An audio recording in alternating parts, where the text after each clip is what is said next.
Chapter 5:13. Such a bad precedent could not be allowed to be set. After figuring out the key points, the strategists remained silent and tacitly agreed to Jiang Pengji's punishment for the soldier who committed the crime. Jiang Pengji said seriously, he will be punished according to the military law. The whole army will watch the punishment. He will be beaten to death on the spot. Jiang Nongqin bowed and said solemnly, "My lord is open-minded. I will obey your orders."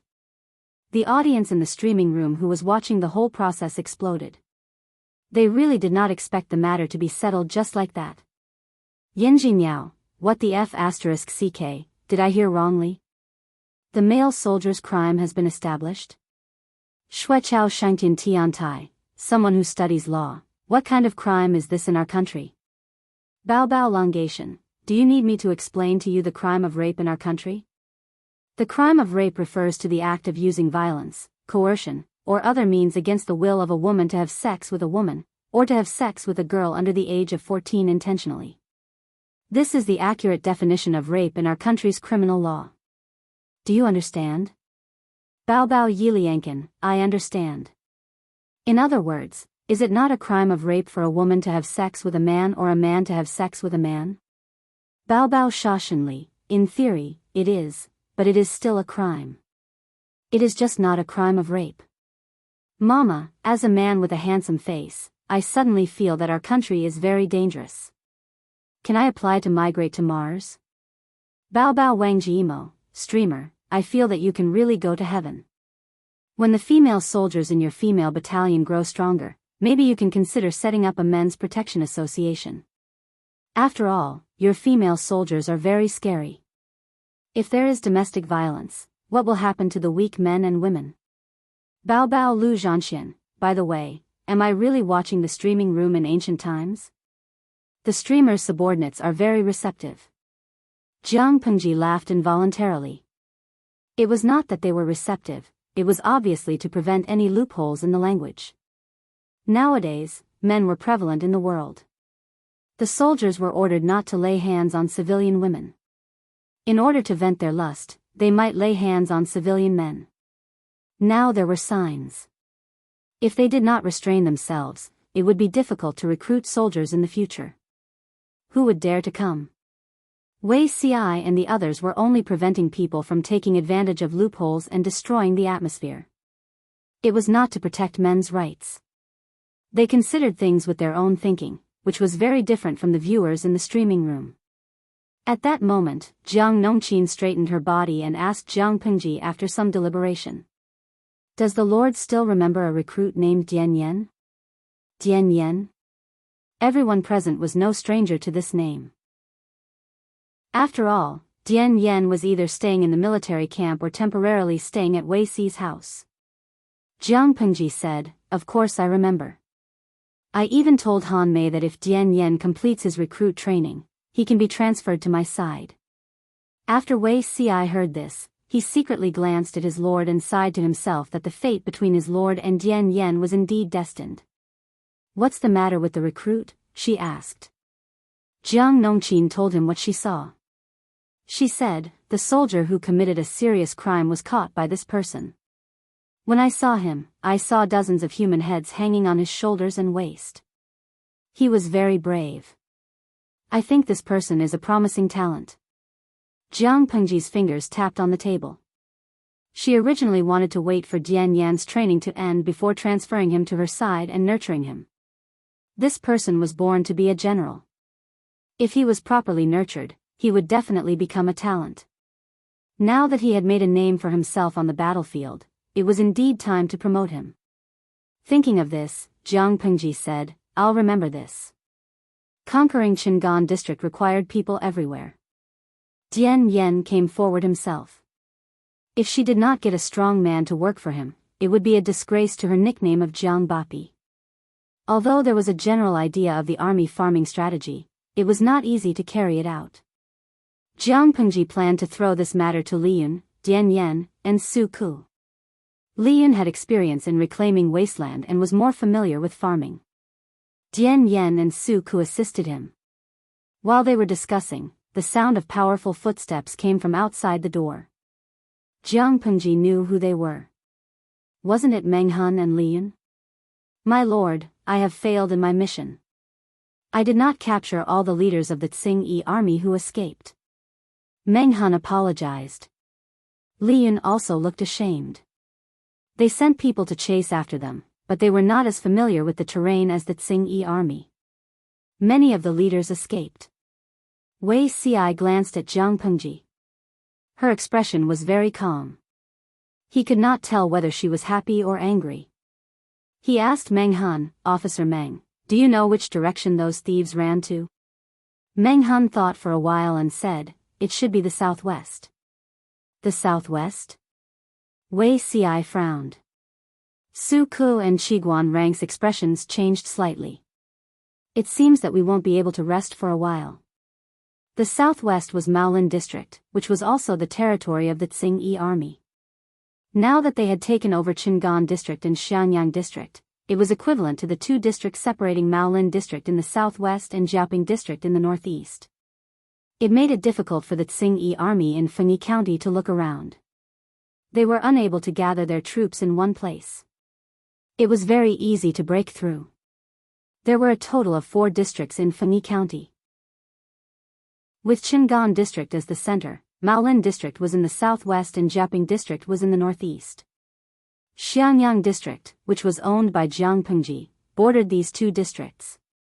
It was located in the southeast of Qingan district. From the map, it directly cut off the Tsing-Yi army in Fengyi County. Regardless of strategy or deployment, the Tsing-Yi army had the motive to attack Qingan district or Xianyang district. If they attacked Qingan district, it was equivalent to returning to the original state. However, Qingan district had been ravaged by the Tsing-Yi army for a whole winter. There was not much to be gained. Instead of attacking the dilapidated Qingan district, it was better to gather their troops and attack Xianyang district.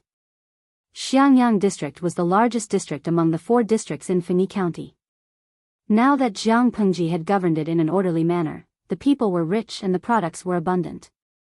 How could the Tsing-Yi army not be envious? Taking advantage of the opportunity when the main force was still in Qingan district, it was very likely that they would launch a sneak attack on the weaker Xianyang district.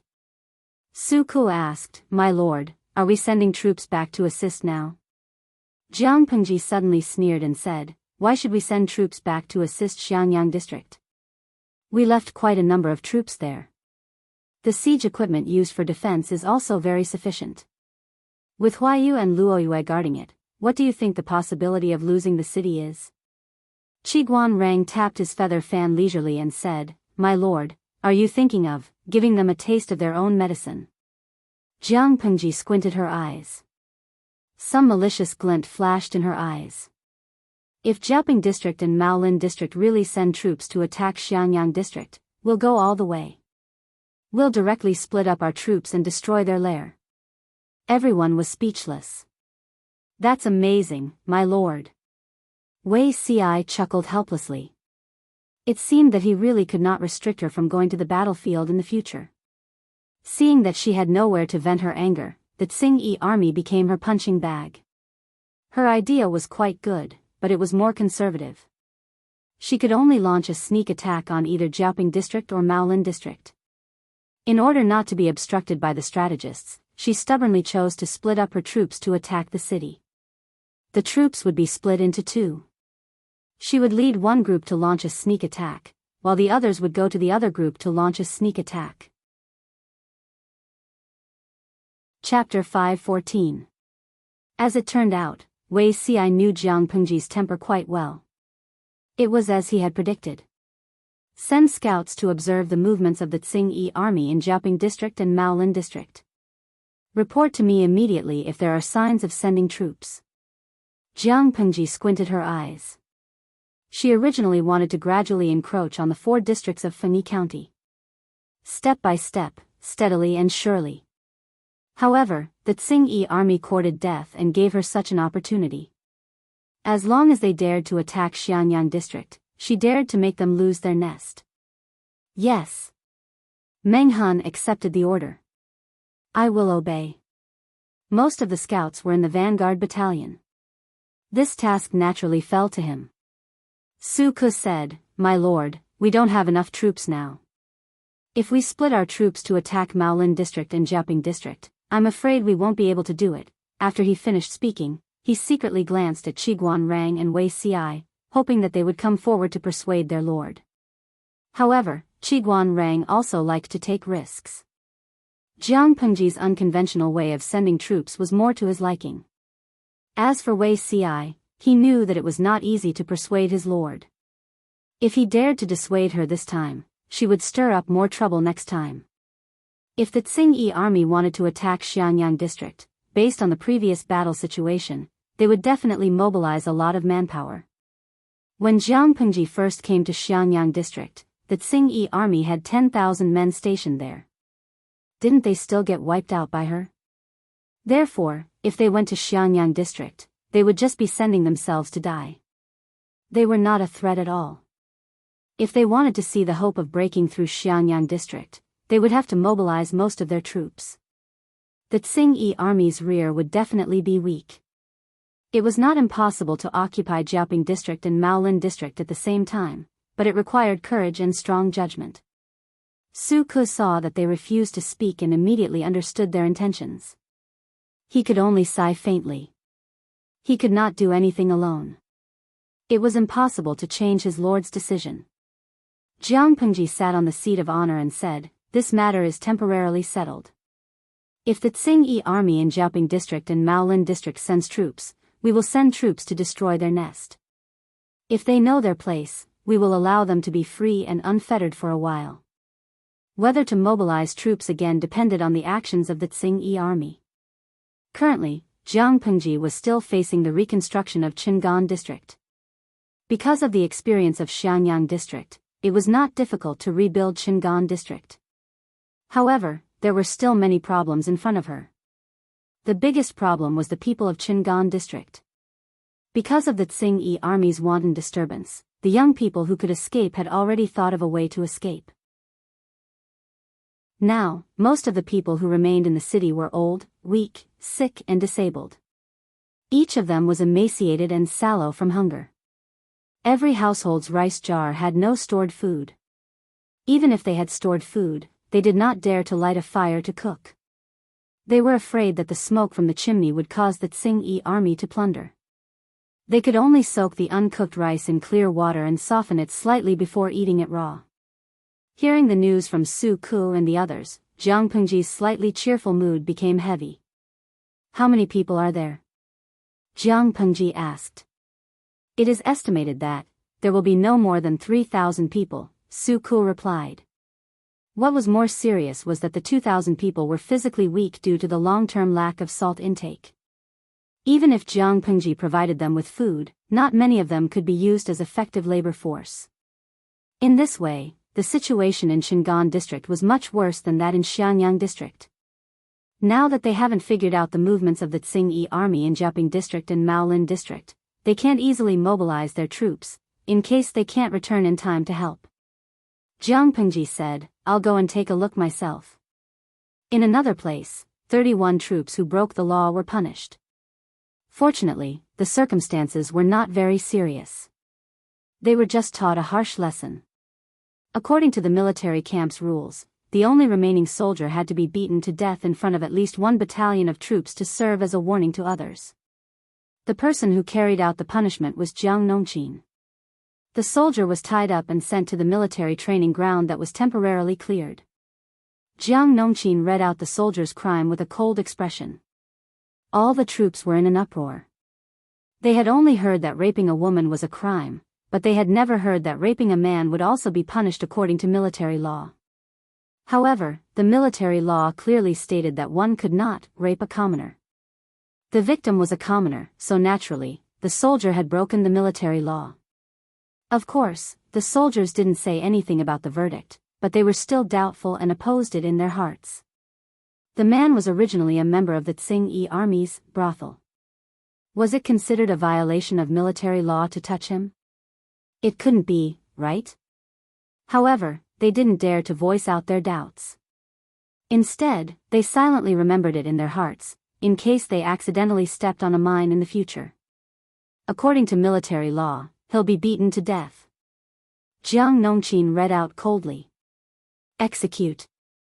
There were a total of 4 people executing. 2 female soldiers held the soldier's left and right shoulders to prevent him from moving and escaping. The other 2 female soldiers held rods in their hands and beat him to death. Naturally, the soldier refused to accept his fate. He used all kinds of methods and strength in an attempt to break free. The veins on his face bulged and his face turned red. He looked extremely ferocious, and his eyeballs even looked like they were about to pop out of their sockets. The heavy rods carried a huge force and smashed on his body. It was so painful that his internal organs were about to shift positions. However, his mouth was blocked. Even if he had a stomach full of resentment, he couldn't shout out. Very soon, a metallic smell gushed out of his mouth. That day, the wind was not noisy. The military training ground was silent. The soldiers of the entire battalion were ghastly pale. They were so frightened that they didn't even dare to take a deep breath. They watched helplessly as the soldier struggled violently until he was on the verge of death. Finally, he stopped breathing. The area from his back to his buttocks was already rotten, revealing his broken bones. The 4 female soldiers who were executing the execution still looked sullen. They weren't shocked by the scene in front of them at all. Seeing that the soldier had breathed his last, one of them released the hand that was restraining his shoulder. She raised her hand to check his breath and pulse. The female soldier said to Jiang Nongqin, who was watching the execution, "The execution is over. The criminal is dead." Jiang Nongqin waved her hand. "Keep this person's corpse. It's the last mercy." She was punishing the chicken to warn the monkeys and to warn the impetuous soldiers. This was the consequence of violating the military order. Since then, the atmosphere in the military camp was solemn. They were always talking about the military rules, for fear that they would follow in the footsteps of others. Of course, there was another benefit besides that. When the soldiers of the male battalion saw the female soldiers of the female battalion, who dared to flirt with them? When they saw them on the road, their legs turned to jelly. They wished they could walk around them. The food that Jiang Pengji brought was very sufficient. Su Ku and a few others were busy sorting out the paperwork of the district headquarters of Qingan district. Meng Han and a few others led 2 battalions of soldiers to slightly repair the damaged city walls and gates. Jiang Nongqin led the remaining people to set up porridge stalls everywhere. After about 3 or 4 days, a few, uninvited guests, came to Maolin district and Jiaoping district. Our General Tsangtian died tragically. You have to avenge him. After experiencing a life and death escape for 3 or 4 days, how could the leaders of the Tsingyi army, who had lived like princes for more than half a year, bear it? Each of them was battered and exhausted. Their clothes were ragged. When they recalled the past few days, they felt that their mouths were full of bitterness. Chapter 5:15. Jiaoping District. Don't worry. Speak slowly. You're a man. Why are you crying? You're so girly. The leader of the Tsingyi army in Jiaoping district called himself General Pingtian. He was one of the leaders of the Tsingyi army. When he received a message from a soldier saying that there were companions from Qingan district outside the district and they kept repeating the news of General Tsangtian's death, he was horrified. He quickly asked his men to welcome the members of the Tsingyi army. At first glance, they were really General Tsangtian's subordinates. General Pingtian thought about it and hurriedly asked these people about the details of General Tsangtian's death. Who would have thought that as soon as he opened his mouth, these people were already crying their eyes out. Their faces were smeared with snot and tears. In addition, they hadn't washed themselves for many days, so their faces were stained with something. They looked very dirty and pathetic, and anyone who saw them would feel disgusted. General Tsangtian. General Tsangtian was killed by a group of people. They even snatched Qingan district and swaggered in. They drove our brothers out. General Tsangtian died unjustly. The crying leader of the Tsingyi army was the subordinate who had previously flattered General Tsangtian. In order to escape, he could not bear to leave the good days of the Tsingyi army, so he could only seek refuge with his accomplice. Has Qingan district been breached? Hearing the news, General Ping Tian of Jiaoping district was frightened. He hurriedly asked for details. Brother, don't cry. Tell me first, which bastard killed brother Tsangtian? How many people did he bring? Qingan district was very close to Jiaoping district. It would only take a little more than a day to reach there on foot. Since the enemy had conquered Qingan district, it was hard to guarantee that they would not target Jiaoping district. If they turned around and waved their troops, he had to at least know the details of the enemy and be mentally prepared.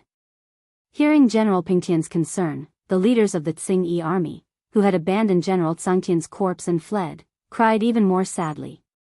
They held the only emotional card firmly, hoping to get a good position here with the little favor left by General Tsangtian. They miserably described Jiang Pengji and her men as particularly abominable. They tried their best to beautify General Tsangtian's noble image and described how the general sacrificed himself for others to delay the invading army, so that his brothers could have precious time to escape. Hearing these compliments, General Ping Tian secretly curled his lips in disdain. According to his understanding of General Tsangtian, how could he not know his temperament?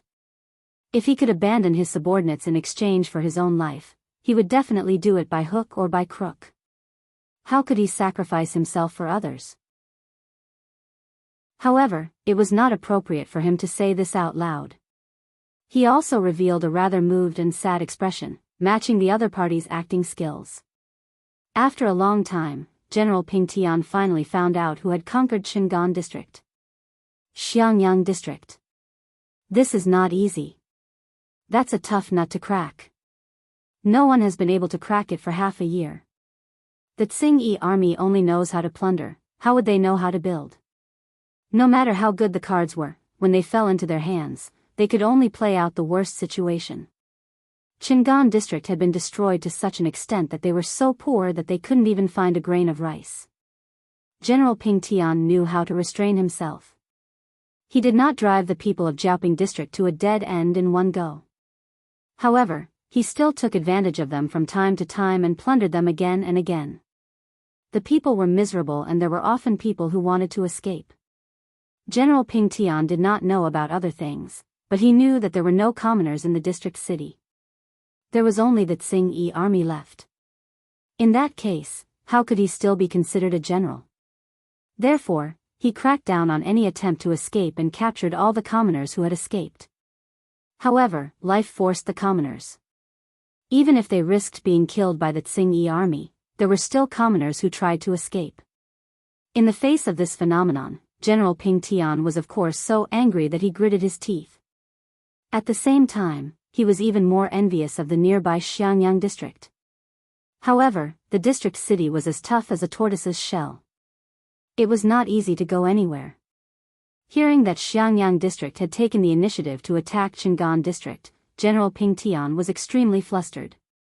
Do you know how many people they brought to Qingan district? General Ping Tian was secretly anxious. He was afraid that Jiang Pengji's next target would be him. He had not enjoyed the prestige of being a general enough. About 6,000 or 7,000. Maybe a lot more than that. The leader of the Tsing-Yi army answered cautiously. Of course, he did not know the exact number. He only guessed based on his feelings.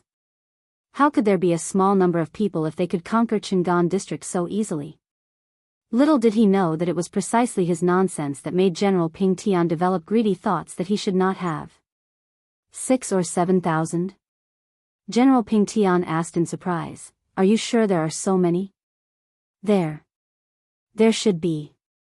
There are too many thieves, so I can't distinguish them at the moment. The leader of the Tsing-Yi army secretly pinched the corner of his clothes. He was extremely nervous. 6,000 or 7,000. The total number of troops in Xiangyang district is less than 10,000. General Ping Tian's heart trembled. A bold idea shrouded his heart. He was so excited that he could not even hold his things steadily. If the people in Xiangyang district really sent 6,000 or 7,000 troops to attack Qingan district, it meant that there were at most 3,000 or 4,000 troops guarding Xiangyang district. It would be a fool's dream if they wanted to defend the huge Xiangyang district with such a small number of troops. Perhaps he could take advantage of it. General Ping Tian was very clear about the situation in Shingan district. It was a super big mess. It could definitely entangle Jiang Pengji and the others so that they would have no time to take care of the situation in Xiangyang district. In this way, the rear of Xiangyang district would be empty. However, thinking of the losses that the Tsing-Yi army suffered in Xiangyang district last year, General Ping Tian did not dare to let his guard down. If he wanted to conquer the city as soon as possible, he had to have sufficient troops. Taking advantage of the fact that the rear of Xiangyang district was empty and the main force was delayed by Qingan district, he could take a gamble. Even if those people reacted, Xiangyang district would have already changed hands. When the main force rushed to the city, it would be of no help. Thinking of this, General Pingtian's heart was burning. Originally, he only wanted to take 60% of the troops to raid Xiangyang district, but now he could not wait to take all the troops away and conquer Xiangyang district as soon as possible. He could not help but think of the shocked and resentful expression of Jiang Pengji's main force. Thinking of this, he comforted General Tsangtian's old subordinates with a gentle voice. He was in a good mood. Although General Ping Tian looked down on General Tsangtian's fat body and stupid brain, he also wanted to annex the old subordinates left behind by General Tsangtian. No matter how small a mosquito was, it was still meat. If he could absorb the Tsing-Yi army that was under General Tsangtian's control, his power could expand again. General Ping Tian asked, "Apart from you, are there any other brothers who survived?" The leader of the Tsing-Yi army answered miserably, "Only a few hundred brothers were lucky enough to escape. The rest were all killed. Some of them fled to Jiaoping district, while the rest fled to Maolin district." General Ping Tian was shocked. He was afraid that the Tsing-Yi army in Maolin district would also think that Xiangyang district was empty and run to take advantage of the situation. A sense of crisis arose. He patted the shoulder of General Tsangtian's old subordinate and said indignantly, "General Tsangtian and I were comrades. He was killed by the traitors. How can I not avenge him as a brother? Don't worry. I'll summon the troops and destroy the traitor's lair." Chapter 5:16. Not long after, the scouts who were paying close attention to the activities of the two counties sent news that the two counties were in the midst of organizing their troops. Hearing that, Jiang Pengji smiled slyly and proudly. If she did not make the Tsing-Yi army lose everything, she would write her name backwards. "Assemble the troops and count the soldiers," she said.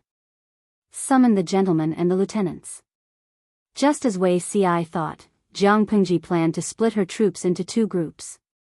One group would launch a sneak attack on Jiaoping district while the other group would launch a sneak attack on Maolin district. After conquering the two districts, they would assemble their troops and rush back to Xiangyang district. They would coordinate from the inside and the outside to outflank the Tsing-Yi army's rear. They dared to lay their hands on her property. If she did not teach the Tsing-Yi army a lesson, they would really think that she was a pushover. Jiang Pengji already had a draft in her mind on how to divide the troops. Jiang Pengji planned to leave 1,500 to guard Qingan district. She would lead 1,500 elites to launch a surprise attack on Jiaoping district, and the remaining troops would launch a sneak attack on Maolin district. What they were fighting for now was the time difference. The sooner the better, the higher the chance of victory. "Zixiao, you're not feeling well. It's not suitable for you to rush over in a short period of time. You and Officer Meng will lead these 1,500 soldiers to guard Qingan district." The damaged city gate had already been partially repaired, and together with the city defense equipment, it should be able to resist for a period of time. "Wenzheng and I will attack Jiaoping district. Han Mei, Nongqin, and Xiao Yu will lead the remaining soldiers to attack Maolin district. We must conquer it as soon as possible." Wei Ci secretly cried and laughed. She had indeed chosen Qiguan Rang. Qiguan Rang would not stop her from having fun at all, but he had no choice but to accept the order along with the others. Jiang Pengji said decisively, "We'll set off after nightfall." It was hard to guarantee that no enemy scouts would discover their intentions during the 100-day march, but it was much safer at night. At the same time, far away in Xiangyang district, Feng Jin was still wandering in the sea of documents. Feng Jin's recent daily life could be summed up in 11 words. Very busy, extremely busy, super busy. Everyone's work pressure was piled on him, and he said that he should spend more time with his wife. It was all a lie. How busy were they exactly? Ever since the army set off for war, he had not stepped foot into his house. Currently, there were only 4,000 soldiers left in Xiangyang district. Although it was not considered a shortage, if there was a heavy pressure on the border, these 4,000 people would not be enough. Fortunately, his lord still had some conscience. What conscience? She did not drag Zhang Ping, the treasurer of Xiangyang district, along with her. The carpentry workshop that Zhang Ping was in charge of could produce all kinds of siege and defense weapons. These things could give Xiangyang district more confidence. Under Feng Jin's instructions, Zhang Ping got the woodworking workshop to manufacture all kinds of defensive equipment urgently. He wished he could arm the entire Xiangyang district to the teeth. Of course, from Zhang Ping's point of view, with their current level of equipment, even their teeth were made of cast iron. Feng Jin was so busy that he could not see his wife, but his wife could come and see him. She was even carrying Changsheng, who could speak clearly, in her arms. Daddy. Daddy. Hug. When Changsheng saw her father, whom she had not seen for a few days, she excitedly asked for a hug. Feng Jin rubbed his sore eyes to make sure that his ears and eyes were not hallucinating. He really heard his daughter's call and also saw his wife and daughter standing at the entrance of the government office, hesitating and not daring to approach. Seeing that Wei Jingxian was worried, Feng Jin said to her, "Come in, there are no important documents here." He raised his hand to catch his daughter, who had become a ton heavier. Before he could sigh, Changsheng stepped on his thigh and kissed him. "Don't kiss me, don't kiss me. Doesn't this girl find it dirty?" Feng Jin had been staying up late for several days. He slept less than 2 hours every day and was so busy that he did not have the time to wash up. He looked a little embarrassed. His daughter kissed him immediately, afraid that she would get dirty. "Daddy?" Changsheng was despised. She tilted her head in confusion. His daughter was still young. Feng Jin did not know how to explain. He could only look at Wei Jingxian for help. His wife was still the best. She understood his predicament and reached out to carry his daughter back. She said gently, "Daddy is tired. Don't disturb him." Changsheng lay in Wei Jingxian's arms. Her big watery eyes were like those of a fawn, which melted people's hearts. Cool. Changsheng hugged her mother with both arms. Wei Jingxian glanced at the table and was shocked by the pile of documents on it. Why are there so many? Xiangyang district was only a district. Why were there so many documents that needed to be handled? In her impression, the district magistrates were very idle. They were either walking their birds and dogs every day or spending their time in the mountains and rivers. They were so free and unfettered. Her husband only assisted Lanting. When Lanting went to war, her husband temporarily took over the official duties. Why was he so busy? Feng Jin rubbed his eyebrows and said, "After the spring plowing, we still have to collect farm tools and cattle. These things have to be accounted for. Xiangyang district is considered a rare peaceful refuge in the north. Every day, refugees from all over want to enter the city. These people have to be settled. Many wealthy families have migrated here to seek refuge. They want to buy the good houses under the Lord's name. They have to deal with these. Currently, Xiangyang district was still under construction. It was becoming more and more prosperous. Seeing how clean and beautiful the newly built rental houses in the district headquarters were, many locals of Xiangyang district felt uncomfortable. They also wanted to rebuild their houses. However, if they wanted to rebuild, they had to pay for all the materials and labor costs themselves. It was not cheap. That kind of house could not be built with money. They still had to go through the procedures of the district headquarters. They had to approve the kiln to fire this batch of green bricks. They had to confirm the quantity of green bricks before they could start building the houses. In the end, they needed Feng Jin's signature and approval. Otherwise, they couldn't build the houses. Usually, a few people would share the workload. Now that he was the only one left to look after the house, it was naturally very tiring. Apart from these messy matters, there were also the local government affairs of Xiangyang district and various conflicts. They were trivial and troublesome. It was either conflicts about family affairs or disputes about the uneven distribution of land. Feng Jin really wanted to throw these matters to the women's department in the government office. However, the women's department was already crazy busy. As a man, he really couldn't bring himself to make things difficult for a group of young ladies. Wei Jingxian saw that her husband's eyes were bloodshot and his eye bags were dark. Her heart ached a little. She asked, "Are these documents very important?" Feng Jin was startled. His brain, which hadn't slept for a long time, reacted slowly. After a while, he understood the meaning of her words. "It's not important. It's just very trivial," Feng Jin said. Wei Jingxian thought about it. She reached out and took a portion of it. Then, she sorted the various documents according to their importance. Changxing stayed in her arms and squirmed restlessly. She raised her claws and grabbed her sleeve. She minded her own business and played with it. After eating the milk paste in the afternoon, Changxing lay on Wei Jingxian's thighs and slept with her limbs spread out. Her fat calves could hook onto the table. She was busy from noon to dusk. Only then did the mountain of bamboo slips slowly decrease. "Thank you, madam." Feng Jin rubbed the space between his eyebrows and smiled at Wei Jingxian. "Let's go home," Wei Jingxian said with a smile. Chapter 517. "Mr. Feng, something bad has happened." "Luo Yu said." Feng Jin's heart skipped a beat. Just as he was about to carry the sleeping Changxing, Luo Yu's voice made him stop. "What happened?" "The Tsing-Yi army in Maolin district and Jiaoping district are going to attack us. It's less than half a day's journey." "What?" Feng Jin widened his eyes in shock. Why did the Tsing-Yi army suddenly attack Xiangyang district? The Tsing-Yi army in the two districts are still well behaved. Why did they suddenly attack Xiangyang district? Xiangyang district had sufficient troops and horses. The Tsing-Yi army had tried a few times but failed.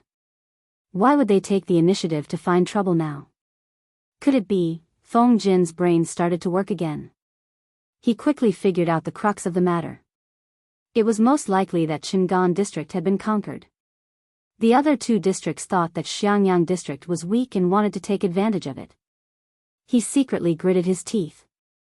He couldn't continue following a lord who specialized in tricking her subordinates. Wei Jingxian's face paled. "Husband? Were they preparing for another war?" "It's okay. Take Changxing home first. I can't go back for a few days. When Lanting comes back, I'll make her pay. You can't cheat me like this." He had said that he would stay behind to accompany his wife and child, but in the blink of an eye, he had caused such a huge mess. Feng Jin got up and strode out of the government office. Wei Jingxian let out a long sigh. She lowered her head to look at her daughter, who had just woken up with a start. She felt terrible, but there was nothing she could do. In this chaotic world, it was impossible not to be disturbed by wars. He lowered his head and kissed his daughter's brow. He whispered, "Changxing, let's go home and wait for your father to return." There was still half a day's journey before the arrival of the Tsing-Yi army. Xiangyang district still had plenty of time to prepare. Feng Jin inquired about the number of guards and defensive equipment at each city gate, and his heart calmed down a little. Fortunately, the city defense equipment was ready. If it was a night battle and a sneak attack, the Tsing-Yi army would not be able to return. Feng Jin usually gave people the impression that he was a dignified gentleman. It was rare to see him angry. If people thought that he was a kind person because of this, they would be making a big mistake. Anyone who dared to lay their hands on Xiangyang district, he would make them pay a painful price. He and Luo Yu inspected the city walls, and only after ensuring that there were no problems did they feel relieved to leave the city walls. Feng Jin said in a low voice, "The two troops of the Tsing-Yi army are attacking in different directions. According to the scouts' reports, there's a certain difference in the time of arrival. Tell the soldiers on both sides of the city gates to keep a close watch and not let their guard down. We have to hold on for at least 5 days. This is going to be a tough battle." Luo Yu nodded as he listened. He had no objections to Feng Jin's arrangement.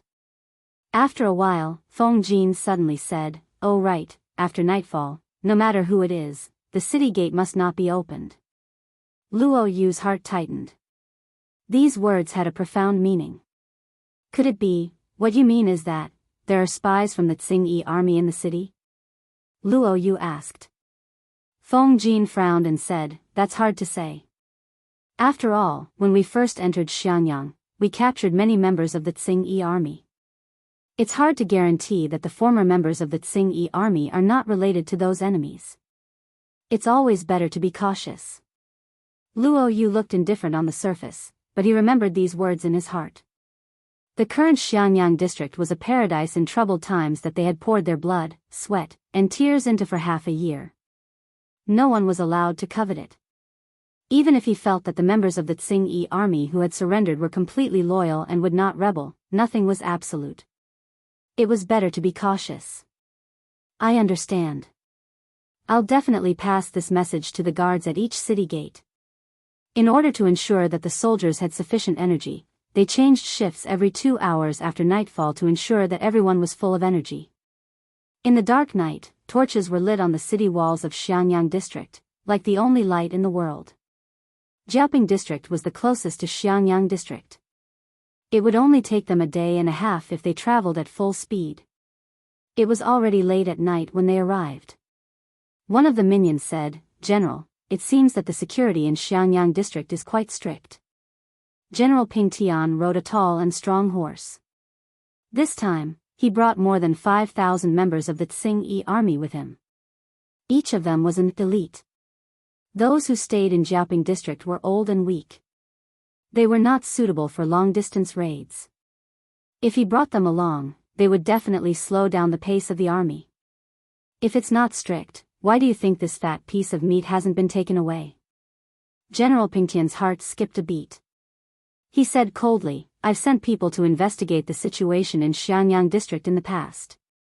The guards are 2 to 3 times weaker than they are now. Now that they're so solemn, it's obvious that they're not confident. The more weak they were, the more they had to pretend to be powerful." General Ping Tian was even more confident. The minions flattered him. "General is unparalleled in wisdom. No matter how hard Xiangyang district tries to hide, it can't hide from your sharp eyes." General Ping Tian snorted. However, the minions had a sweet tongue, so he flattered him very much. "Let's wait a little longer. We'll launch a surprise attack with a rocket at midnight." General Ping Tian was different from the other leaders of the Tsing-Yi army. Not only did he like to plunder money and beauties, but he also liked to organize various weapons. For example, a rocket was an arrow that was pierced with a coarse cloth dyed with oil and then shot out with a bow. Once it pierced into the flesh, the wound would easily fester and become infected. He wanted to launch a surprise attack and catch the other party off guard, but he did not know that Xiangyang district was already prepared. Was it a big deal to have a rocket? The night was dark. Feng Jin seized the opportunity to sleep for a few hours. At midnight, the minions woke him up as ordered. "How's the situation at the north and west gates? Are there any signs of the enemy?" Feng Jin took the wet cloth from the minions and wiped his face casually. The cold water stains and the night breeze dispelled his remaining sleepiness. He could not help but shiver and his mind was completely awake. The minions replied, "Sir, there are no signs of the enemy at the north and west gates." Feng Jin took a deep breath and said, "Don't let your guard down." Everyone in the Tsing-Yi army had different degrees of night blindness. It was difficult for them to see things at night, but it did not mean that they could not launch a night attack. The torches at the city gates were burning fiercely. They could be seen from afar. It was the best guiding light for the Tsing army. Many soldiers were also informed that there might be a surprise attack by the enemy tonight. All of them were on high alert. It was late at night. This was the time when the people slept the most. Even the Tsing army, who was lying in ambush, could not help but rub their eyes. At this moment, a member of the Tsing army with excellent eyesight saw that the soldiers on the city walls were already yawning sleepily. It seemed that they could not open their eyes. He immediately said to General Ping Tian in surprise, "General, it's almost time." The grass outside the city was lush. It was an excellent cover for the Tsing army. They slowly approached the city walls. They were less than 300 meters away, but the soldiers on the city walls still did not find any traces of them. General Ping Tian was overjoyed. He ordered, "Launch the rocket." Because the shooting range was not enough, the archers needed to move forward further. Chapter 5:18. The archers of the Tsing army crouched down and passed through the dense grass. They were getting closer and closer. General Ping Tian's heart was in his throat. The distance between them was gradually shortened from more than 300 meters. 250 meters. 200 meters. 150 meters. After all, ordinary bows and arrows were not improved crossbows. Not everyone could draw a heavy bow with a longer shooting range. It could be said that this archer troop of more than 100 people was General Ping Tian's flesh and blood. He would be heartbroken if even one of them was gone. As they got closer and closer, General Ping Tian felt that the atmosphere was getting more and more solemn. He commanded the Tsing army to move forward slowly. The night became their best camouflage. The Xiangyang district seemed to be within their reach. Finally, the archers entered the shooting range. One by one, they took out their bows and arrows from the quiver at their waists. The arrowheads had been wrapped in a layer of coarse cloth that was stained with oil. They only needed to use a flint or a match to ignite it, and it would be instantly ignited. It would pierce into one's flesh and cause great damage. The sound of flint rubbing against each other was heard. Some sparks splashed on it and a cluster of flames appeared. General Ping Tian stared fixedly at the soldiers on the city wall. He was still yawning sleepily. At that moment, the archers had already drawn their bows and aimed at them. He shouted in a low voice, "Shoot!" However, a second before the archers released their bowstrings, the soldiers who were yawning lazily suddenly squatted down and hid under the battlements. Black shields rose from under the battlements, and the arrows pierced directly into the shields. General Ping Tian widened his eyes in astonishment. "What's going on? What's going on? They've already discovered it. They're just cooperating with you." The shields blocked the first wave of arrows. The soldiers hiding under the battlements hurriedly pushed the ballistae to the edge of the city wall. The arrows were already loaded. The ballistae could be used for both sieging and defending a city. According to Jiang Pengji and Zhang Ping's research, they further improved the known ballistae so that 6 heavy bows could be placed on them. They twisted the reel at the back, loaded the arrows, and used the combined force of the heavy bows to shoot special long arrows. The shooting range was 600 steps and it was extremely lethal. The shaft of the crossbow was made of wood, the head of the spear was made of iron, and the tail of the arrow was made of iron. According to Jiang Pengji's previous experiments, ordinary ladders, giant shields, and wooden curtains could be easily penetrated. It could be said to be as easy as crushing dry weeds and smashing rotten wood. The members of the Tsing army were also within shooting range. Wasn't that courting death? The arrows left the bowstring and buzzed incessantly, as if carrying the roar of the crowd. The arrows rained down on the Tsing army like the tide. When the shield on the city wall was raised to block the fire arrow, General Ping Tian was stunned. The vanguard troops of the Tsing army had already carried ladders to the city walls, but they were greeted by tyrannical arrows. The arrows easily penetrated 2 or 3 people's bodies, and blood splattered everywhere. Their bodies tumbled due to the inertia of charging forward, and then they stopped breathing. The enemy was prepared. When General Ping Tian realized this, he was extremely shocked. He did not know where the news had leaked out. The soldiers on the city walls were obviously very sleepy. It did not seem fake at all, but reality slapped him hard in the face. After the first wave of arrows rained down, the members of the Tsing army who were shot were either dead or no longer had the strength to fight.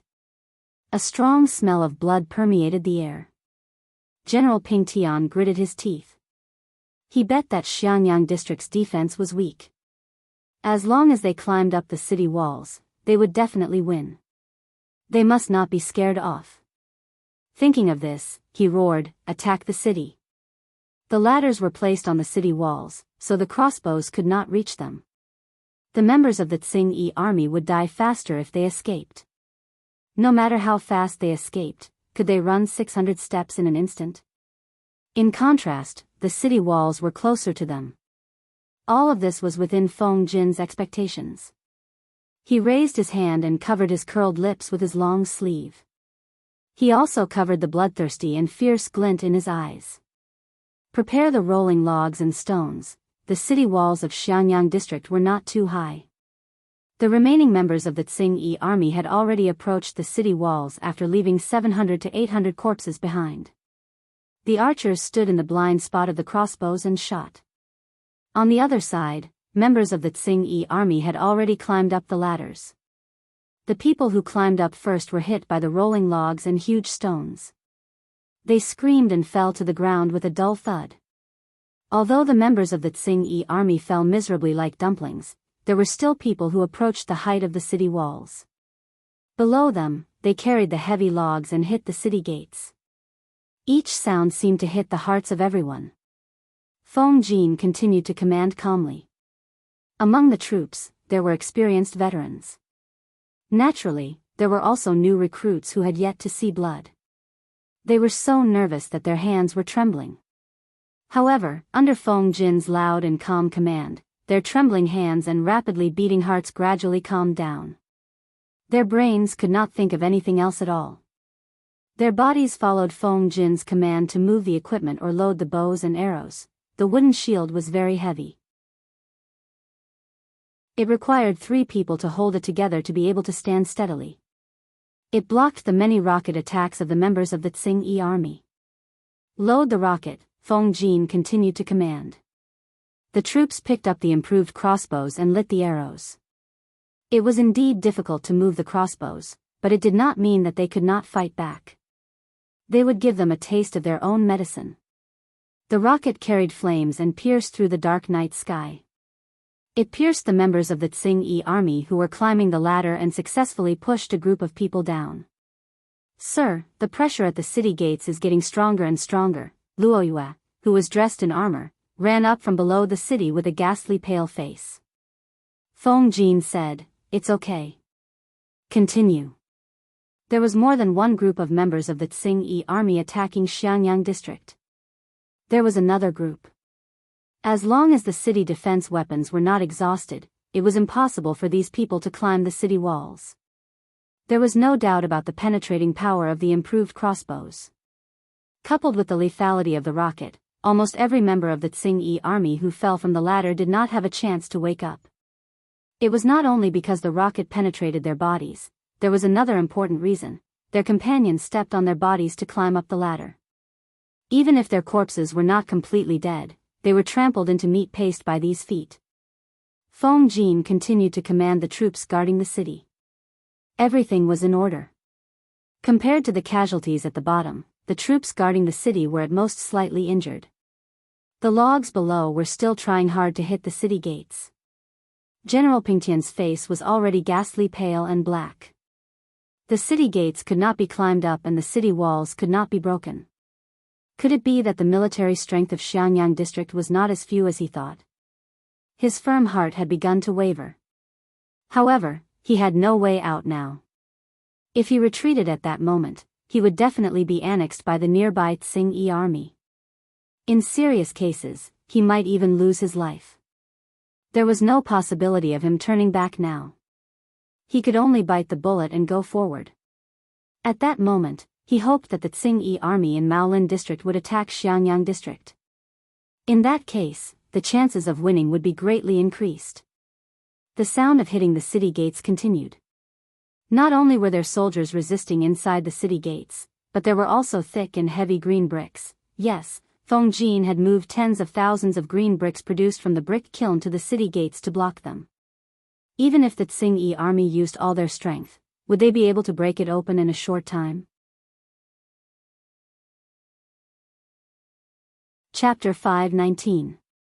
Shang Wanwan had been living in the district headquarters for a while. Jiang Pengji originally wanted to arrange a 2-level house for her, but she felt that she should not receive a reward without doing anything. She would only receive a reward after she had accumulated a certain amount of experience in the district headquarters. Otherwise, she would be dissatisfied and be criticized by others. Jiang Pengji knew Shang Wanwan's stubbornness, so she did not insist. It was good for her to live in the district headquarters. At least no one dared to ignore Shang Wanwan. The girls in the government office dared not belittle or neglect her. With her background, she got the hang of the work in the government office quickly. The girls gradually admired her and acknowledged her as their superior. Because the army took many talents with them, the pressure in the government office suddenly increased. Shang Wanwan was busy until the 4th watch before she finished her work. She washed her face with the cold well water to wash away her sleepiness. She was barely awake. The Tsing-Yi army attacked wantonly. The soldiers were defending outside the city. Shang Wanwan was very worried, but she could not help much. She could only do the work at hand and try her best to reduce the administrative work. She planned to go back to her room to rest for a while. As she walked, she gently beat the sore spot on her neck with her fist. Halfway there, her sharp eyes saw a black shadow quickly drifting across the corridor, and her heart suddenly leaped into her throat. Who's there? Shang Wanwan secretly pulled out the short knife from her waist and looked in that direction vigilantly. After a while, the black shadow stopped and said to her, "Oh, it's Lady Shangwan." This voice. Isn't it Sister Lanting's maid, Takshu? Her tense nerves relaxed. Shang Wanwan sighed and said, "Oh, it's Sister Takshu. You scared me." She went forward and said, "Sister, are you getting up at night? Why didn't you light the lamp? It would be bad if you tripped because you couldn't see clearly." Shang Wanwan opened the paper and found that Takshu was still carrying a lamp. She helped Takshu light the lamp. She knew it. How could she not light the lamp when she woke up in the middle of the night? It was probably blown out by the strong night wind.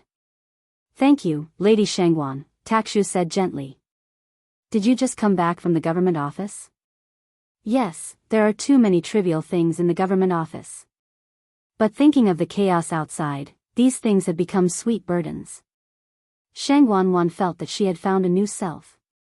Whether it was her job in the government office or practicing martial arts to strengthen her body, she was full of motivation and vitality.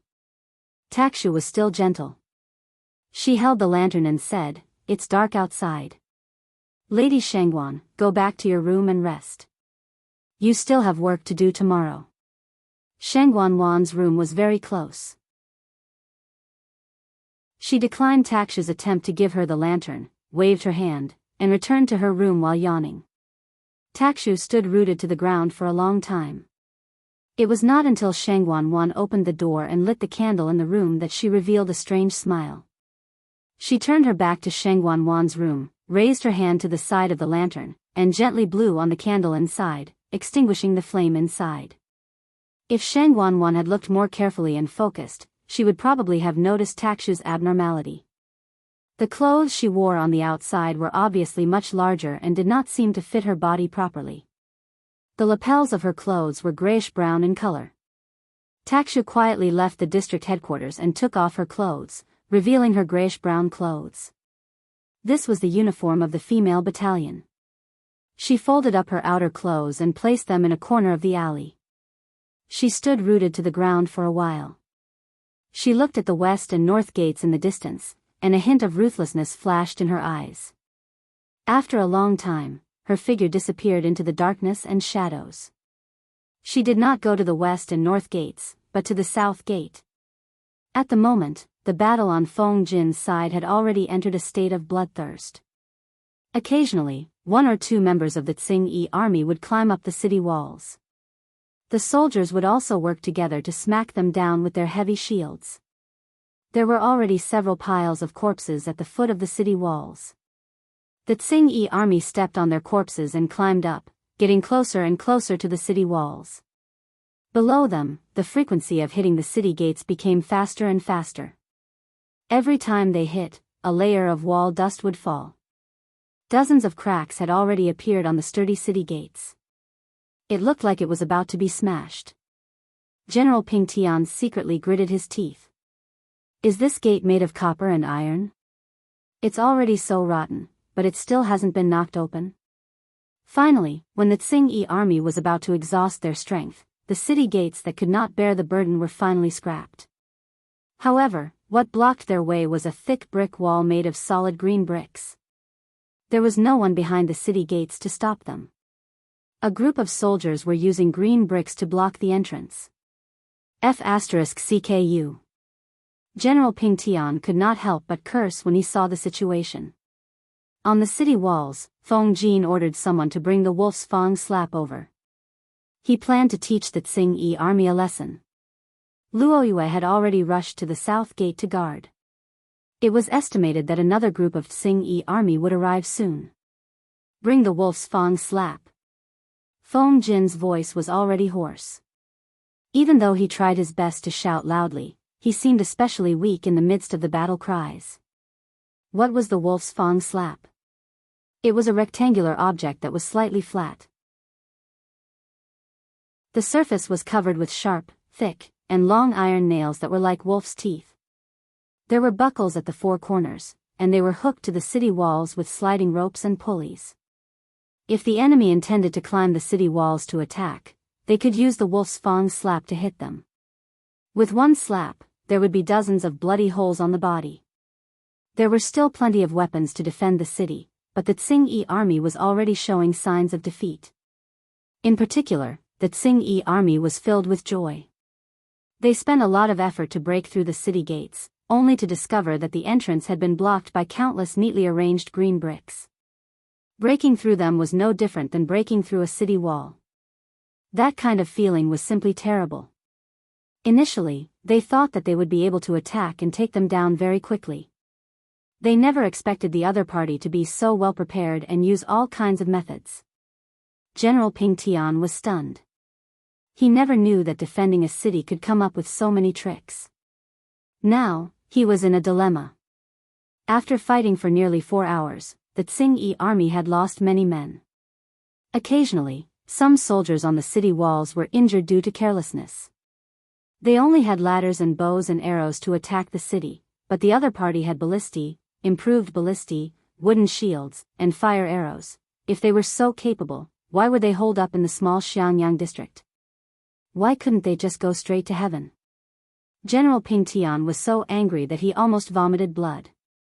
He felt as if he had F***ked countless sows. He originally thought that he was there to F***ck the world, but he didn't expect that he would end up being the one to F***ck the world instead. After a while, the soldiers told Feng Jin that they had used up all the rocks and rolling logs, and there were not enough arrows in the quiver. Feng Jin gritted his teeth as he watched the Tsing-Yi army gradually climb the city wall. Although they were killed, their numbers had obviously increased. Move the green bricks up. If there were not enough rocks, he would make up for the green bricks. He did not believe that he could not defeat the Tsing-Yi army. Yes. Elsewhere, at the south gate. Luo Yue hurried to the south gate and found that there was no special situation there. It was also the soldiers' turn to change shifts. He asked the guards carefully, but he could not calm down. Chapter 520. All was silent. There was a chill in the corner outside Xiangyang district that made one's hair stand on end. Takshu, who was dressed in a female battalion uniform, waited in the dark for a while. There was a rustling sound in the bushes in the distance. After a while, a short figure wrapped in a thick black cloth emerged from the bushes. This strange person was abnormally short.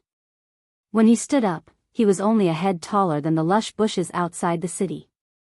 If he bent down and hid in the bushes, he would not be seen at all. The person groped his way to Takshu's position and made a strange chuckle. The person made a hoarse and piercing voice and said in a peculiar tone, "You're more precious than the princess in the palace. It's so hard to see you." Takshu was initially leaning against the corner of the city wall. When she saw the person approaching, she put down her arms and threw a parcel at him. "Here's what you want. Take it and get lost." Takshu threw the parcel into the man's arms and was about to leave. "Wait, little lady." The short man chuckled and asked in a strange voice, "I heard that Xiangyang district has countless riches. Even the priceless colored glaze wares come from here. You've been serving that young master personally for so many years. Don't tell me you don't even know the slightest bit of information. You send back useless things every time. Are you trying to get rid of a beggar?" Takshu glanced sideways and looked down at the man coldly. She said, "I've always ignored beggars. If they dare to pester me, they'll definitely die a horrible death. Tell me, if you're a beggar, how would I get rid of you? I'm just a lowly servant by her side. I can't enter places like the study, let alone get anything useful. I've tried my best."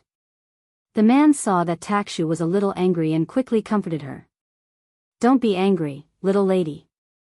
I'm only saying this because I have no other choice. You know that you haven't sent back much useful information all these years. The higher-ups are already angry. If you continue to slack, both you and I will have to bear the consequences. I don't think you want your beautiful sister to enter that kind of place and be defiled, right?" Takshu sneered and said coldly, "You're really useless. You keep threatening and using the same trick." The man chuckled and shamelessly admitted, "It doesn't matter if the technique is old or not, as long as it works. I heard that Lu Shi treats you very well. In the future, he can take you in as a concubine. If you can give birth to a son or a daughter, considering the relationship between master and servant, your life will be good. I only have a handle on your sister now. If I don't hold on to her tightly, with your intelligence, why would you risk your life for me?" Takshu revealed a disgusted expression and lowered her head. She seemed to be thinking about what the other party had said and was deliberating about something. The man continued, "Forget it. I heard that the glazed artifact is extremely precious. It belonged to the Marquis of Guanyi, Su Gong. Even mortals can't get their hands on it. Now, it's all been bought by the barbarians of the northern borderline with a huge sum of money. I'm not begging you to get me the colored glaze, but you have to find a way to get me the way to make the green brick. Don't tell me that you can't even do this after serving Lu Shi for so many years." Takshu pursed her lips, and there was a look of struggle in her eyes. It was as if she was fighting with herself.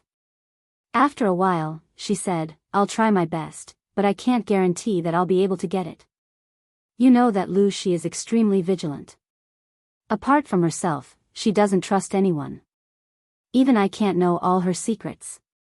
The way to make the green brick is probably hidden in a secret place by her. I can only say that I'll try my best. How about this, come back in half a year."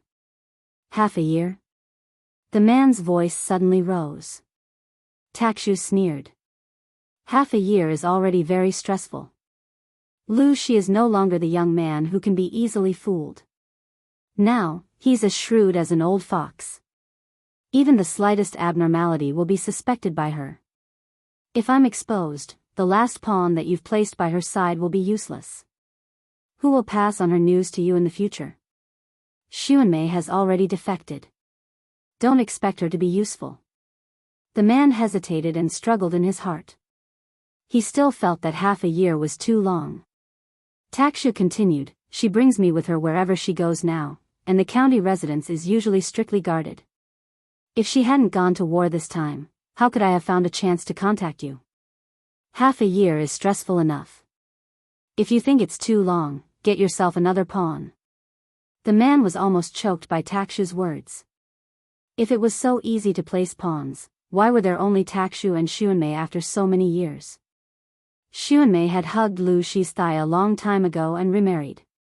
Fortunately, Xuanmei did not know any confidential information.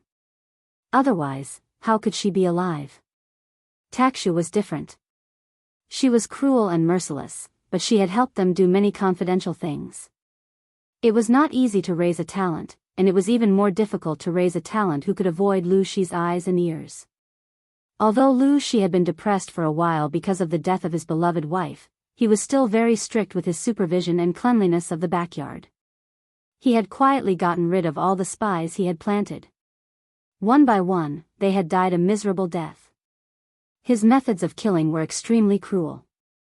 He had clearly vented his anger over his wife's death on these spies. Even when Lu Shi went to Hu County, the Lu residence was still guarded by Gu Zhen and by Dai. It was still watertight. He had spent a lot of effort to protect these two pawns. He was not willing to give up on Takshu now.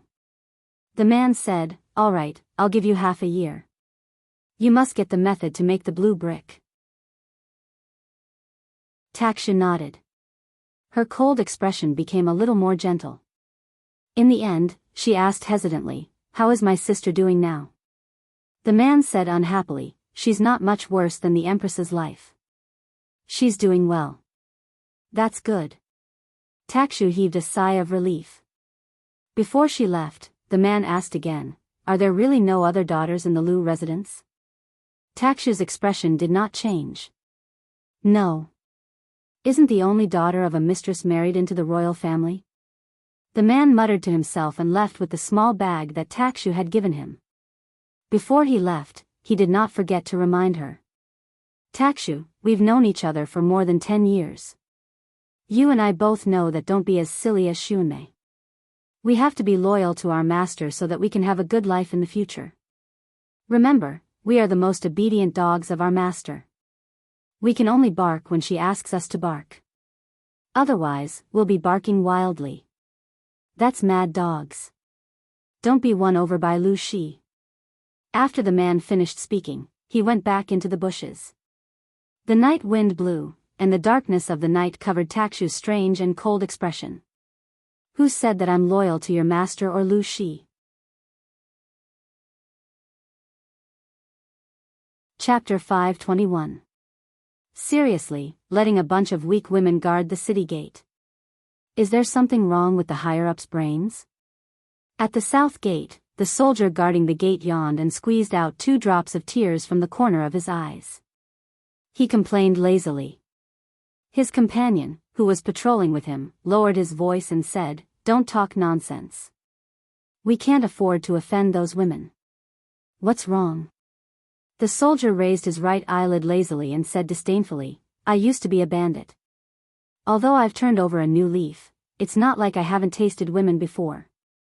They only know how to scream when they encounter something, and they're as weak as a kitten."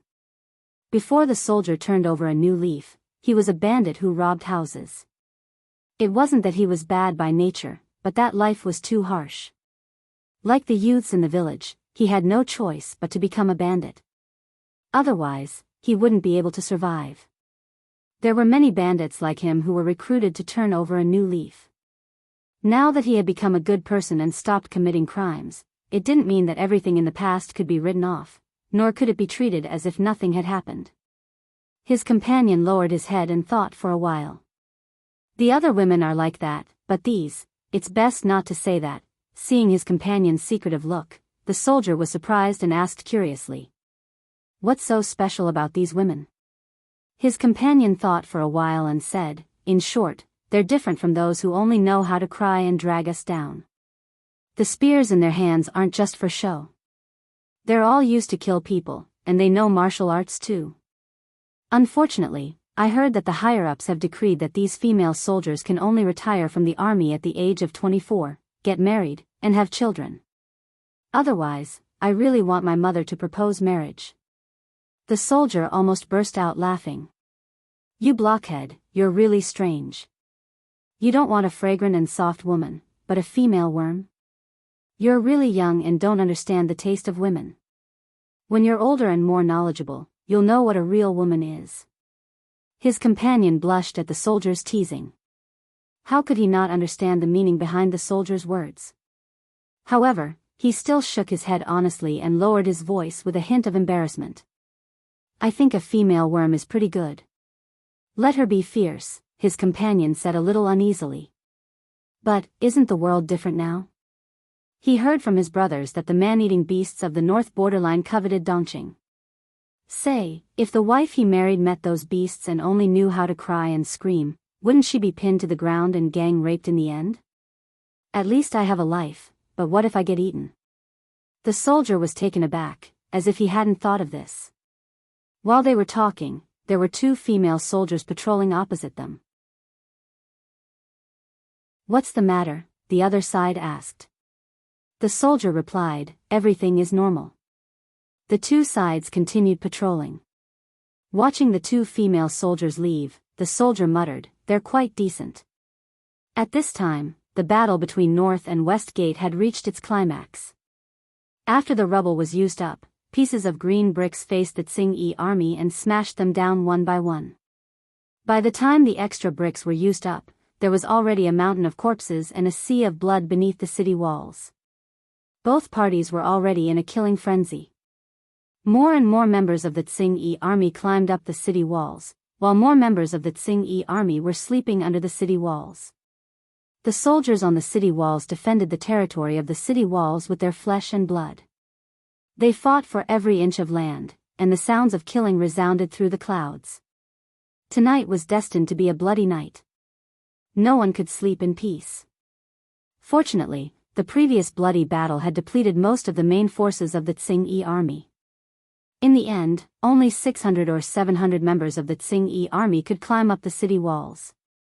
Under Feng Jin's orderly command, they used the remaining defensive equipment to stubbornly defend.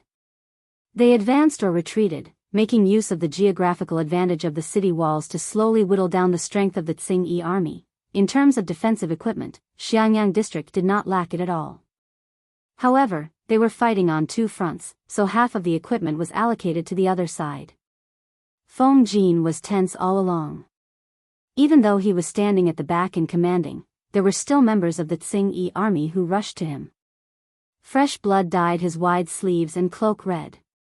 Occasionally, severed limbs and broken bones or the heads of strangers rolled to his feet. There was almost no place on the entire city walls that was clean. Dawn had just broken. There were a few sparse stars in the dark sky. The orange morning sun shone on the world and broke through the night sky. The killing cries at the west and north gate gradually subsided. General Ping Tian did not even step down the stairs of the city walls. He was stabbed to death by a long spear. The stairs were filled with corpses. Most of them were the enemies. Occasionally, there were their comrades. At this moment, the battle at the south gate had just begun. The Tsing army in Maolin district was also aggressive. However, they did not launch a sneak attack in the middle of the night. Instead, they chose to launch a strong attack when the night was about to break. The number of Tsing army troops they brought was 2,000 more than the number at the west gate. As the soldiers at the city gates were already prepared, the first wave of sneak attacks did not cause any casualties with the wooden shields. As the leader of the Imperial Guards, Luo Yue had excellent abilities. It was just a battle to defend the city. It was not enough to make him flustered. Different from Feng Jin's meticulous arrangements, Luo Yue's commands were more rigid. If Feng Jin was said to be a seemingly soft but dense net that did not leave a single gap, Luo Yue was a thick and strong shield. The former was more meticulous, while the latter was more steady. Jianghu took away most of the elites, but the female battalion only took away 500 to 600 people. The number of female soldiers who stayed behind was almost a quarter of the garrison in Xiangyang district. Luo Yue heard them say that the strength of the female battalion was not bad, but he did not witness it with his own eyes. However, the reality was far better than what Luo Yue had imagined. He initially thought that they had not seen blood before. Faced with such a large battle formation, they would panic or scream in fear. In the end, they did not. He secretly lamented that Jiang Nongqin and his lord were good at training people. In his impression, the female soldiers who only knew how to cry actually had courage that did not lose to the men. They used the improved crossbows well, and their shooting accuracy was not the least bit inferior. Indeed, who would care about gender at the juncture of life and death? The female and male soldiers cooperated to load the crossbows and shoot at the attacking enemy. The soldiers who raised their shields blocked wave after wave of arrows that were shot from below the city. However, there were always stray arrows that passed through the wooden shields and injured people. They pierced into the flesh. Although it was not fatal, the injury was not light. At such a time, naturally, no one could bring the injured down for treatment. They could only use brute force to pull the arrowheads out. Then, they used a torn piece of cloth to bandage the wound tightly to prevent it from bleeding too much. Compared to the west and north gates, the south gate had more resources to defend the city. The crossbows stopped the enemy at a distance of 500 steps away. The Tsing army tried to approach the south gate with their shields, but the penetrating power of the crossbows was far more terrifying than they had imagined. However, although the crossbows were powerful, there were only more than 30 on the city walls. It was impossible to stop all the Tsing army. Finally, they abandoned hundreds of corpses and finally approached the blind spot of the crossbows. Chapter 522. When General Ping Tian left Jiaoping district with his troops and horses, intending to launch a sneak attack on Xiangyang district, Jiang Pengji was leading 1,500 elites to deviate from their marching route and quietly sneak toward his lair. She even brought a lot of siege equipment. Looking at Jiang Pengji, who was eager to fight and excited, Qiguan Rang could only smile bitterly and say, "My lord, I don't want to go back and be scolded by Xiaoyu and Zixiao. If you're injured, it'll be hard to explain when you go back." In other words, if Jiang Pengji had the ability to ensure that she would be unscathed, she could do whatever she wanted. Jiang Pengji could not help but laugh when she heard that. She said, "What you mean by that is interesting. You make it seem like I'm going to do something bad." Qiguan Rang raised his eyebrows and asked Jiang Pengji with his eyes, "Isn't that considered doing something bad? If she brought Su Ku or Wei Ci, she would definitely be stopped. However, since she brought Qiguan Rang, he would not stop her." Fine. I'm doing something bad, all right?" Jiang Pengji could not help but laugh. She lowered her voice and said to Qiguan Rang, "According to what you said, I'm doing something bad by rushing in front. Then, aren't you, Qiguan Rang, a servant who watches the door for me?" As she spoke, a black shadow appeared in her line of sight. Jiaoping district was lying on the horizon, like a ferocious beast in deep sleep. It made people feel nervous for no reason. These troops were basically elite veterans with rich experience in battles. They were very familiar with how to approach their target without batting an eyelid. After about an hour, they finally approached Jiaoping district. There were very few guards on the city wall. Each of them yawned continuously. Qiguan Rang was a scholar. He could not care less about how dirty the ground was. He could only learn to hide in the dark. After looking for a long time, he realized that there were very few people on the city wall. It was obvious that the security was not strict. Jiang Pengji lay in the grass. Her eyesight and night vision were far better than ordinary people's. She asked Qiguan Rang, "Do you think there's a trap up there?" Qiguan Rang secretly rolled his eyes.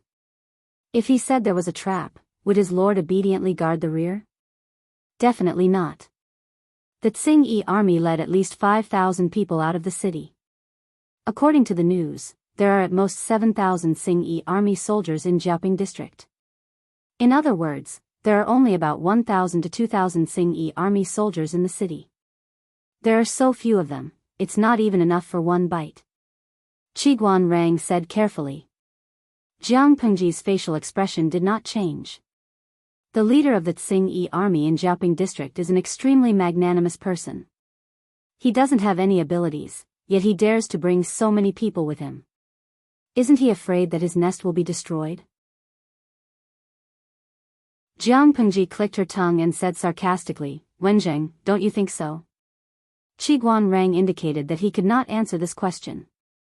In terms of magnanimity, who could be more magnanimous than the Lord beside him? If Su Ku and the others hadn't stopped her, she might have left a few soldiers guarding the gate and left with all her belongings. Qi Guanrang heaved a long sigh as he thought of Feng Jin, who had brought 4,000 soldiers to guard Xiangyang district.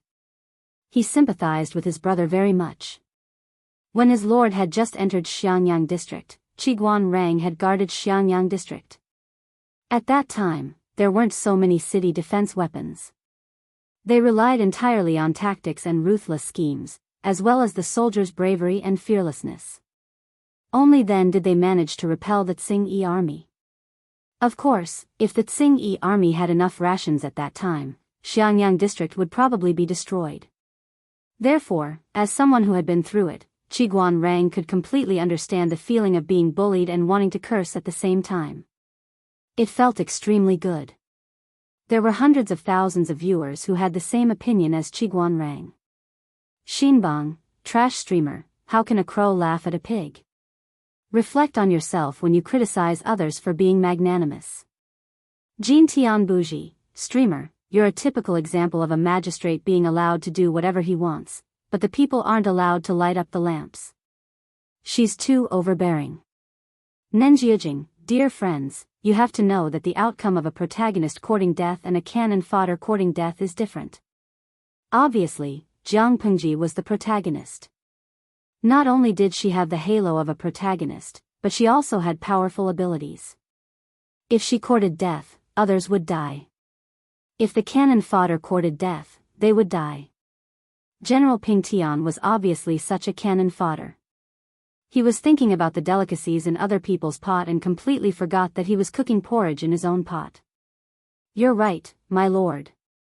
Qi Guanrang abandoned his moral integrity and chose to go along with Devil King Zhang's words. I have a novel idea. I don't know if I can give it a try. Jiang Pengji hid in the bushes and held a meeting with her strategist. The troops waited silently for further instructions. Qi Guanrang's heart skipped a beat when he heard that. He was afraid that his lord would cause trouble again.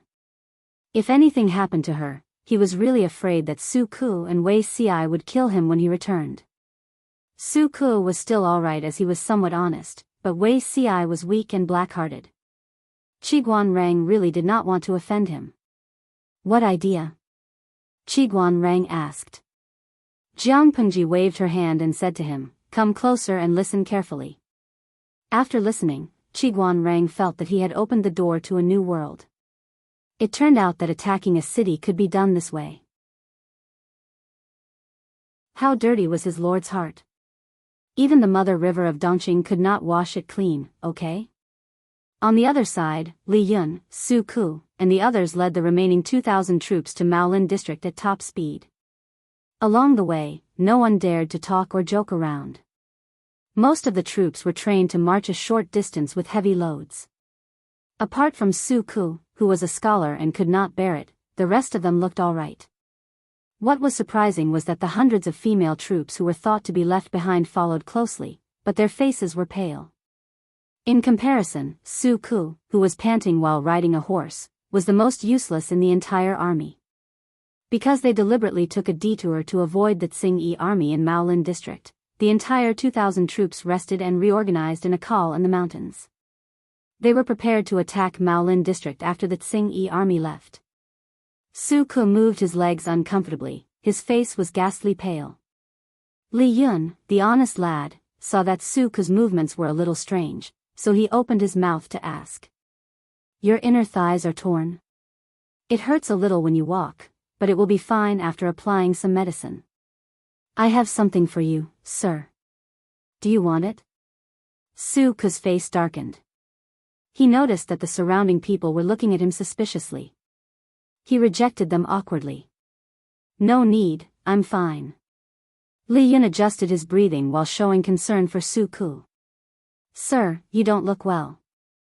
Su Ku's mouth twitched. Silence was golden. Faced with such an honest lad, how could a normal person look well? I'm just worried about the Lord's side. Will there be any changes?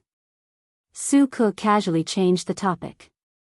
Because of her willfulness, Jiang Pengji only brought 1,500 elites and a few siege weapons. It was impossible for Su Ku not to worry. But thinking that the Lord had also brought troops to occupy Xiangyang district, he felt that he was worrying too much.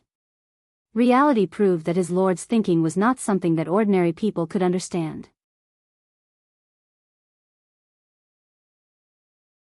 Chapter 523. Qiguan Rang had always thought that his heart was dirty enough, but he did not expect his Lord to be even dirtier. Not only did she sneak attack the enemy's lair, she even wanted to conquer Jiaoping district without expending a single soldier. With such capabilities, why didn't she ascend to heaven? Jiang Pengji glared at Qiguan Rang. Why are you looking at me like that? I'm just giving it a try. Anyway, there's still plenty of time. He silently shut up, then passed an order to the soldiers behind him. He asked them to find a soldier who was fluent in the northern dialect. Not long after, an ordinary-looking soldier who could not be found in a sea of people was brought over. Qiguan Rang glanced at him. Are you usually quick-witted? Although the soldier looked very ordinary, his eyes were exceptionally spirited. One look and one could tell that he was quick-witted. The soldier was a little puzzled, but it was rare for him to speak to someone above him. He must have performed well.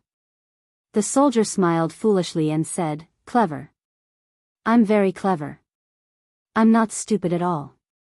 Qiguan Rang asked again, "How clever are you?" The soldier was puzzled, but he said, "Very clever. My mother wants to beat me. No matter how angry she is, she will calm down as long as I speak." Qiguan Rang frowned and thought for a while. He waved at him. "Come here. I have a task for you. Do it well. If you do it well, you'll be rewarded." When the soldier heard that there was a reward, his eyes lit up. He hurriedly replied, "Just tell me, sir. I'll definitely do it well." Qiguan Rang said, "Come closer and tell me in detail." Jiaoping district was located in a remote area. There were only 1,000 Xingyi army soldiers in the city. It was extremely stressful to guard the 4 city gates with such a small number of people. The Xingyi army was not a regular army. Those who stayed were old and weak, disabled, or those who liked to cheat. It was late at night. Many of them hugged their spears and leaned against the pilings of the wall to sleep. It was not difficult for those who were slightly better at martial arts to climb over the wall. Spring plowing had just ended, and the weather was erratic. It was slightly warmer on the whole. At night, the night wind was still bone-chilling. The people of Jiaoping district were having a hard time. They were like sheep reared by the Xingyi army, and they would come and pluck a layer of wool from time to time. Unfortunately, the Xingyi army did not treat the people well, and they did not know how to govern. They just blindly prevented the people from leaving Jiaoping district, and their methods became harsher and harsher. This caused the people's lives to become more and more miserable. Once night fell, the people would try to escape. In the beginning, the Xingyi army used forceful methods to deter and intimidate the people in Jiaoping district.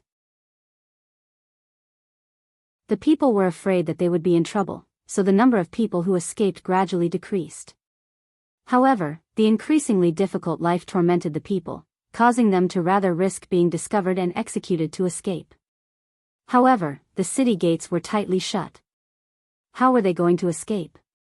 Little did they know that in this world, money could make the devil push the millstone, and even the devil pushed the millstone. As long as he gritted his teeth and took out his belongings to bribe the Xingyi army that guarded the city gate that day, if he was lucky, he could still get out. The Xingyi army was just a motley crew, and they were all commoners. Who wouldn't be willing to turn a blind eye and let 1 or 2 unimportant commoners go to earn some extra money? Of course, when doing this business, he couldn't let the higher-ups know. For the Xingyi army that guarded the city gates, this was a lucrative job. The trivial matters in Jiaoping district had long been reported back to Xiangyang district by the spies. Jiang Pengji had been unhappy with the neighbors around her for a long time. Only by knowing oneself and the enemy could one emerge victorious in 100 battles. She understood Jiaoping district very well. The soldier she chose was indeed a clever person. He found a secluded place and climbed over the city wall. Then, he squatted near the northeast corner gate that Jiang Pengji mentioned for a quarter of an hour. As expected, he saw a few sneaky figures. He hurriedly waved his hands to stop them. They also wanted to smuggle out, but they were discovered by the soldier. How would they dare to make a fuss? Each of them was scared out of their wits. They were worried that if they were caught by the Tsing-yi army, their whole family would be beaten to death. Brother, I want to ask you something. The soldier had changed into the linen clothes of the commoners. He spoke with a northern dialect, and it was obvious that he was a local nearby. However, he lowered his voice, and it sounded a little strange. Are you also prepared to fork out money to leave the city? There were a total of 9 people in this group. There were 2 old people, 3 adult men, and 2 emaciated women. They were all carrying children who were sleeping soundly in their arms. What do you want? The leader, a strong man, glared at the soldier fiercely. He looked like he would take action if the soldier dared to make trouble and steal their money. The soldier said calmly, "Hey, don't be anxious. I don't have any bad intentions. It's just that your family is quite pitiful. Most of your life savings have been given to those Tsing-yi bastards. I feel pity for you. Who are you?" The strong man did not relax. He used his body to block the soldier's line of sight. I'm from Xianyang. Look, I'm wearing real woolen clothes." As he spoke, the soldier rolled up his sleeves slightly and pulled out the cuffs of the layer of woolen undershirt that was used to keep out the cold. He sized up the crowd with a disdainful look. "This outfit costs a few hundred coins. Do you think I care about your little money? To be honest, I escaped from here last winter. At that time, I was short of money, so I didn't bring my mother with me. This time, while the Tsing-yi army is about to collapse, I sneaked in ahead of time and brought my mother to Xianyang to enjoy a comfortable life." The soldier's words were convincing. He was also a complete actor. He did not even blush when he lied and boasted. Most of the people in Jiaoping district had heard of woolen clothes, but they had never seen them before. However, the strong man's attention was not on the snow-white woolen sleeves, but on something else. "What do you mean the Tsing-yi army has collapsed?" The soldier was startled and said, "You don't know? The Tsing-yi bastards took the people to war. We don't know when they'll return. There are thousands of bastards in the district now, but most of them are still sleeping like pigs. I reckon that even if we cut off their heads now, they probably won't wake up. Otherwise, how did little brother crawl in? I think it's easy for you guys to flirt with the Tsing-yi bastards at the city gate. There's no need to pay. I stopped you to ask where the people in Dogtail Alley went. I couldn't find my mother for a long time." The strong man thought for a while and asked his wife. He said to the soldier, "The houses in that alley have been requisitioned by those bastards. The people living there have been driven to the north of the city. Your mother should be in the north of the city." The soldier nodded happily. "All right, thank you, big brother. I'll bring my mother to Xianyang to enjoy a comfortable life." However, before he could take a step, he was stopped by the strong man. The man asked, "Little brother, you said those Tsing-yi bastards were taken to war?"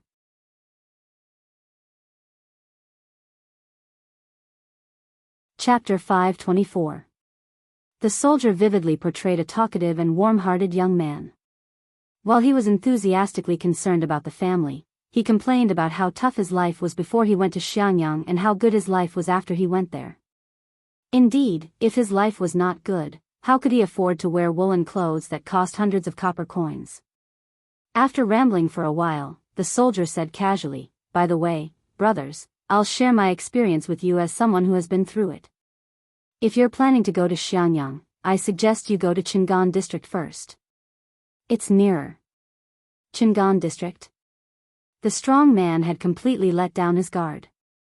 He couldn't wait to know more about the outside world. He frowned and said suspiciously, "I heard that Qingan district has become a ghost. The Tsing-yi bastards there are even more inhuman than the ones here.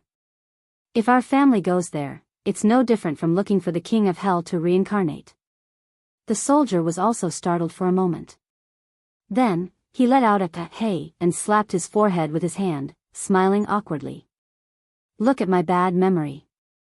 I forgot to tell you that the bastards in Shingon district have been taken care of. The soldier lowered his voice and there was a tinge of excitement in his words. The person who took care of these bastards is the one in Xiangyang district. He's amazing. He took care of them in half a day. The few men's eyes lit up when they heard that. They squeezed the soldier's hand excitedly. Really? The soldier nodded heavily and said, it's true. How can it be fake? It's not easy to get a household registration in Xiangyang district. Those newly built houses can't be bought no matter how hard they try. Brothers, go to Shingon district and wait. Imagine what Xiangyang district looked like in the past. It was also occupied by the Tsingyi bastards. Now, it's like a paradise on earth. It's so beautiful. The strong man followed the soldier's lead and asked, do you think that Shingon district will be as good as Xiangyang district in the future? The soldier nodded affirmatively. Of course. I heard that the magistrate of Xiangyang district is short of manpower. I plan to settle down and find a good job there in the future. Last year, I didn't make it in time. Everything was almost built when I went there. I heard that those hard-working families can earn enough money to buy a house. They don't have to worry about food and drink. The soldiers could praise Xiangyang district for hours without stopping, but now was not the time to be chattering and showing off. The soldier was beaming with joy as he spoke, as if Xiangyang district was really a paradise on earth. Of course, for these people who were tortured by war and poverty, it was no longer as simple as a paradise on earth. The soldier said a lot of things and muttered regretfully, it's a pity that I don't know when the magistrate of Xiangyang district will come here. If he comes here, maybe I don't have to take my mother away. Sigh. Look at my mouth, I can't stop talking. Brother, please don't laugh at me. It's getting late, I have to take advantage of the dark to pick up my mother. The soldier's careless words struck the hearts of a few strong men. No one would want to leave their homeland unless they really couldn't live anymore, not to mention that the price of leaving was emptying their family's savings. Now that there was a great opportunity in front of them, if they could grasp it, they would prosper in the future. The rumors of Xiangyang district that they had heard in the past surfaced in their minds, and their hearts thumped wildly. The few brothers looked at each other and saw the determination in each other's eyes. Big brother, what do you think? Do you want to do it? I want to do it. My parents are old, my wife just gave birth to a baby, and the baby is still young. How can they withstand the torment? Why don't we do it and capture all those bastards, then send someone to Cheng and to invite those lords over? Otherwise, how are we going to live? The third person also agreed, but one of the women was carrying a child who was sleeping soundly and looked worried. But, what if those Tsingyi bastards come back? The soldier's heart skipped a beat. He secretly thought that this woman was going to ruin things. He looked as if he had just understood and smiled sheepishly. Sister-in-law is right, you guys better not take the risk. Run away if you can. We're not saints, it's enough as long as we can control ourselves. I see that the uncles and aunties aren't young anymore. Big brothers, find some helpers and beat up those bastards at the city gate. Run away if you can. This place is deep, and it's not easy to run away. The few men looked hesitant and struggled. The soldier's heart stirred, and he added fuel to the fire. Big brothers, you guys have reminded me.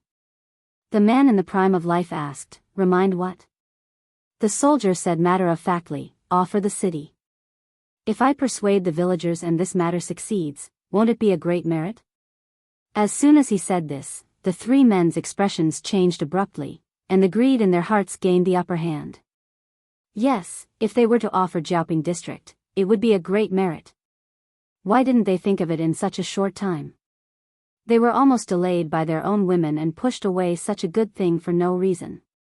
Thinking of this, he glared fiercely at the woman who spoke, causing her to shrink her neck in fear. Fearing that this merit would be taken away by the soldier, the three men first said with embarrassment that they had left something at home and asked him to take care of it. Of course, to be on the safe side, the two older brothers left, leaving the youngest brother to delay the soldier. The soldier secretly heaved a long sigh of relief. It was not easy to fool people these days. His master Qiguan said that if there was no movement in the city at dawn, the elites outside would attack Jianghu district. Now that it was night time, if they moved quickly, they should be able to catch up. Seeing the family return, the soldier who was hiding in the dark frowned and secretly rejoiced that he was lucky. Looking at the big brother who held him back, the soldier's heart skipped a beat. He pretended to be an enthusiastic and simple-minded fool. Outside the city, Jiang Pengji sleepily yawned. Qiguan Rang looked up at the moonlight, and he was somewhat uncertain. Could a single soldier really instigate the people in the city to rebel? If Jianghu district has sufficient troops, the people who are used to being oppressed and threatened will most likely not have the guts to rebel.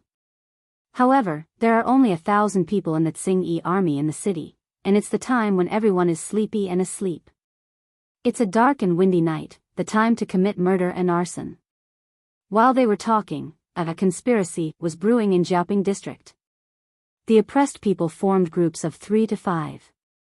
They held their own kitchen knives for cooking, chopping firewood, carrying poles for carrying firewood, clubs for washing clothes. They took whatever they could and rushed madly to the territory of the Tsing army, which they knew was the territory of the Tsing army. Most of the members of the Tsing army who were guarding the place were already drowsy, and some directly entered their dreams to look for the Lord of Zhou.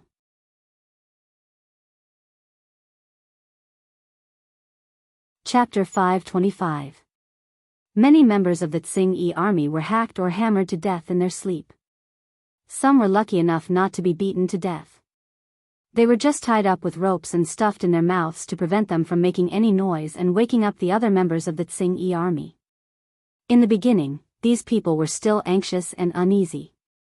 They only had some courage when they acted with people they were familiar with. However, after 1 or 2 times, they saw that the beasts who once bullied them were no longer angry. The little fear in their hearts dissipated. Just as they saw, the members of the Tsing army were not made of copper and iron. They would still die if their heads were chopped off. This rebellion plot lasted for a whole hour. The heavy night sky gradually faded, and there were a few more traces of green and white. Jiang Pengji crossed her arms and sat in the grass. Her back was straight, her head was slightly lowered, and her eyes were closed. Others thought she was closing her eyes to take a nap, but in fact, she was sleeping. Yes, she was sleeping. Qiguan Rang looked at his lord in amazement. She had maintained this sleeping position for more than 2 hours. What are you surprised about? Jiang Pengji suddenly opened her eyes and said calmly, as a qualified general, you should develop this habit. No matter what environment you are in, you should be able to fall asleep quickly and conserve your energy. Don't make a fuss about nothing. She woke up and slept as she pleased. Jiang Pengji looked up at the sky and frowned slightly. Is there still no movement in Jianghu district? Qiguan Rang said, I've already sent scouts to gather information. They should be back soon. At that moment, Jiang Pengji glanced at the city wall in the distance. The guards who should have been standing on it had disappeared. She said, it should be about time. Let's put on an act until the end. Let's retreat for a distance before coming back. Qiguan Rang was startled. Jiang Pengji said matter-of-factly, otherwise, when people leave the city and see a group of us rubbing our hands together, won't they know that there's something fishy going on? They offered the city, and we, passively, took it over. Jianghu district was not seized by us, understand? It was seized, and others rushed to deliver it. The two sounded different. Qiguan Rang almost choked.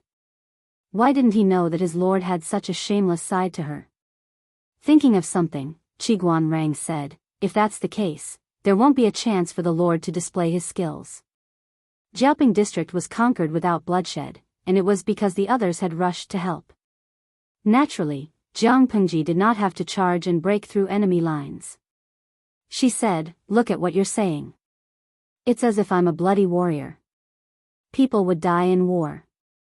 Even if it was an overwhelming victory, it was hard to guarantee that there would be no casualties. It would be best if they could take over Jiaoping district peacefully. Why are you fighting?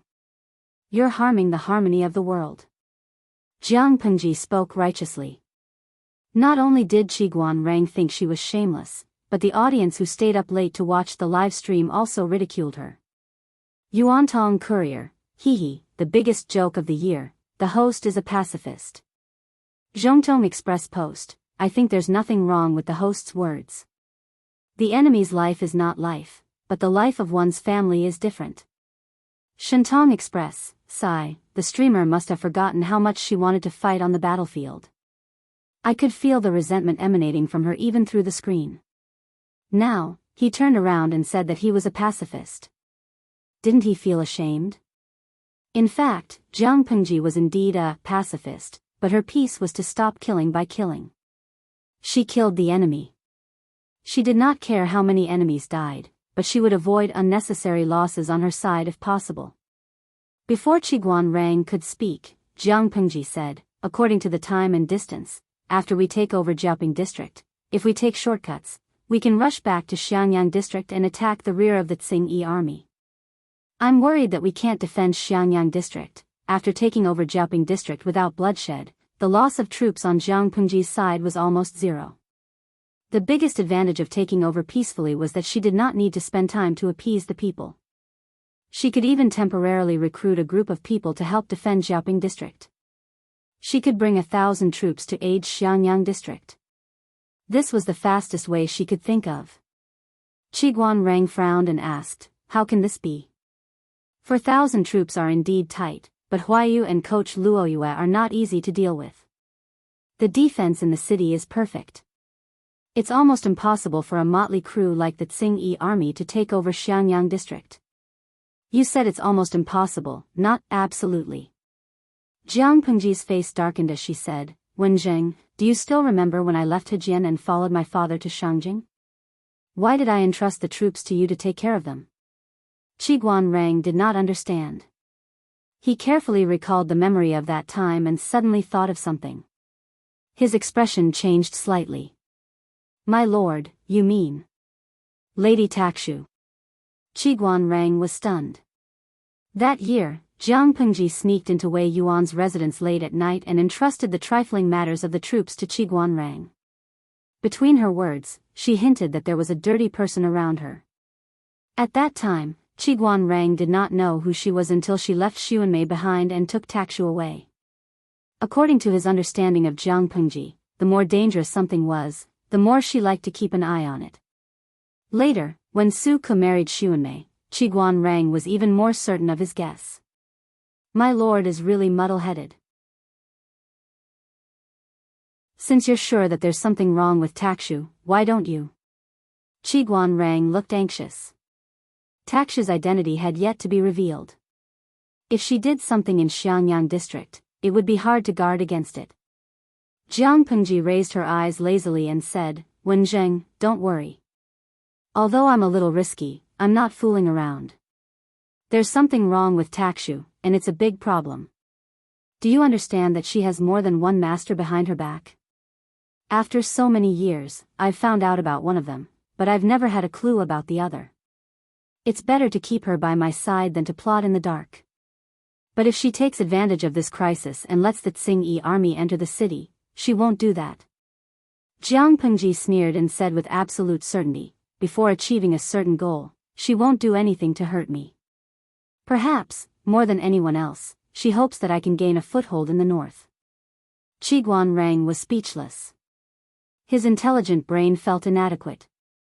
Suddenly, he said irritably, Isn't Lady Takshu the personal maid that the old master prepared for you? How could she be taken advantage of?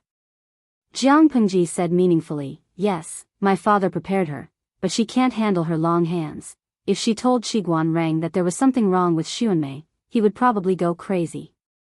What kind of luck does my father have? There's something wrong with the two people he arranged. TSK. As they were talking, the tightly shut city gate of Jiaoping district opened. A group of more than 100 people sneaked out of the city before dawn. About half an hour later, the two groups of people met on the way. The people were trembling with fear. Jiang Pengji looked solemn and reported her origins in a low voice. I'm the district magistrate of Xiangyang district, Lu Shi. Who are you and where are you from? Lu Shi. The district magistrate of Xiangyang district. The people were in an uproar and they discussed animatedly. At that moment, a rather old leader slowly stepped out of the ranks and bowed with his hands folded in front. We are the people of Jiaoping district. The people of Jiaoping district? Why are you here?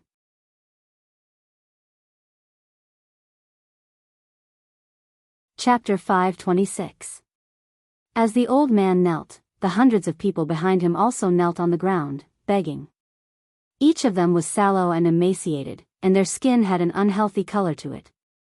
It was as if they would faint if they said two more words. The audience in the streaming room could not bear to see this. They could not help but send bullet screens to advise Jiang Pengji to stop putting on a show and quickly accept these people. Biyao, streamer, they look so pitiful. Didn't you say that the common people are like duckweed in troubled times? They're begging you so much, just accept them.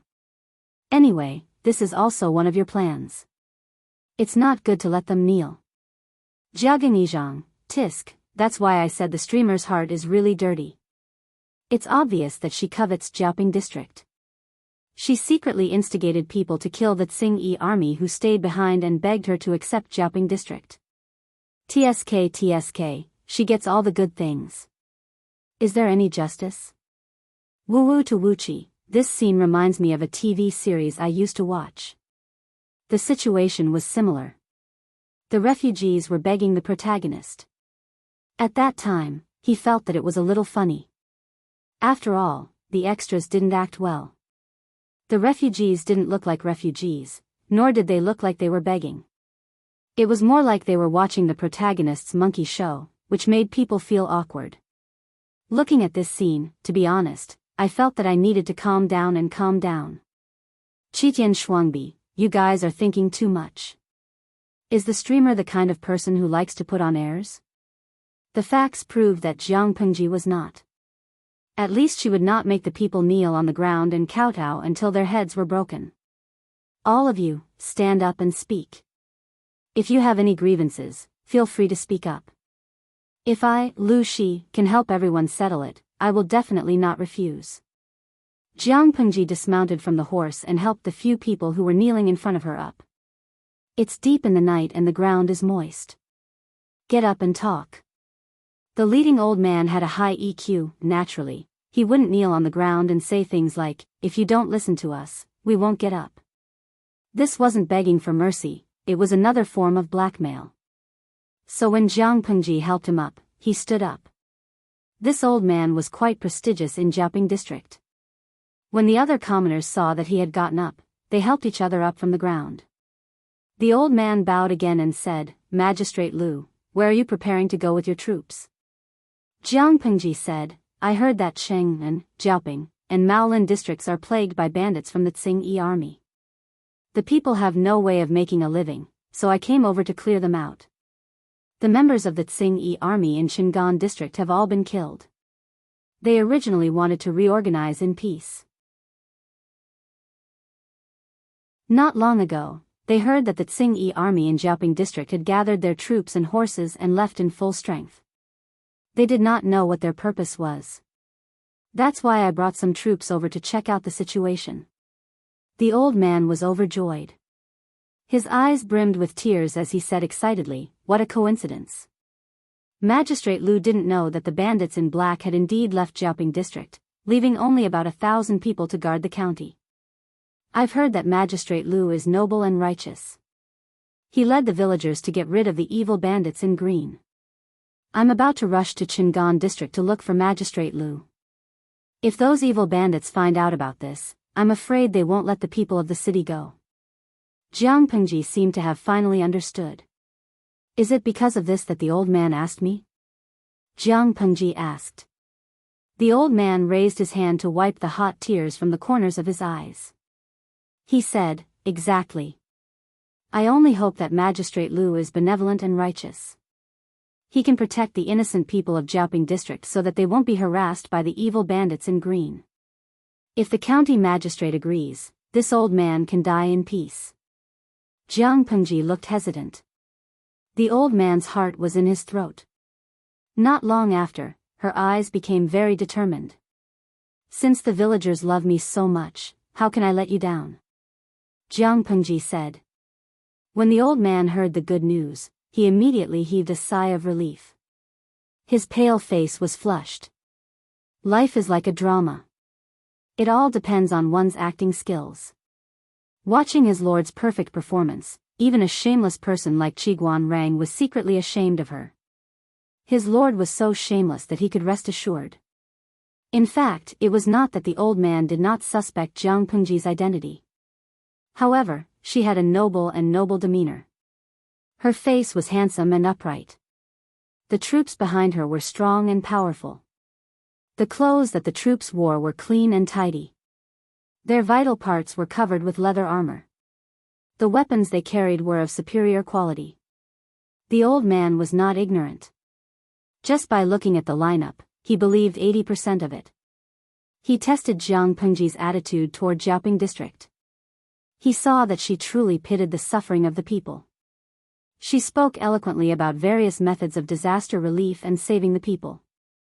He thought that the standard of the son of a top aristocratic family was only as good as hers. The old man could not pick out any mistakes.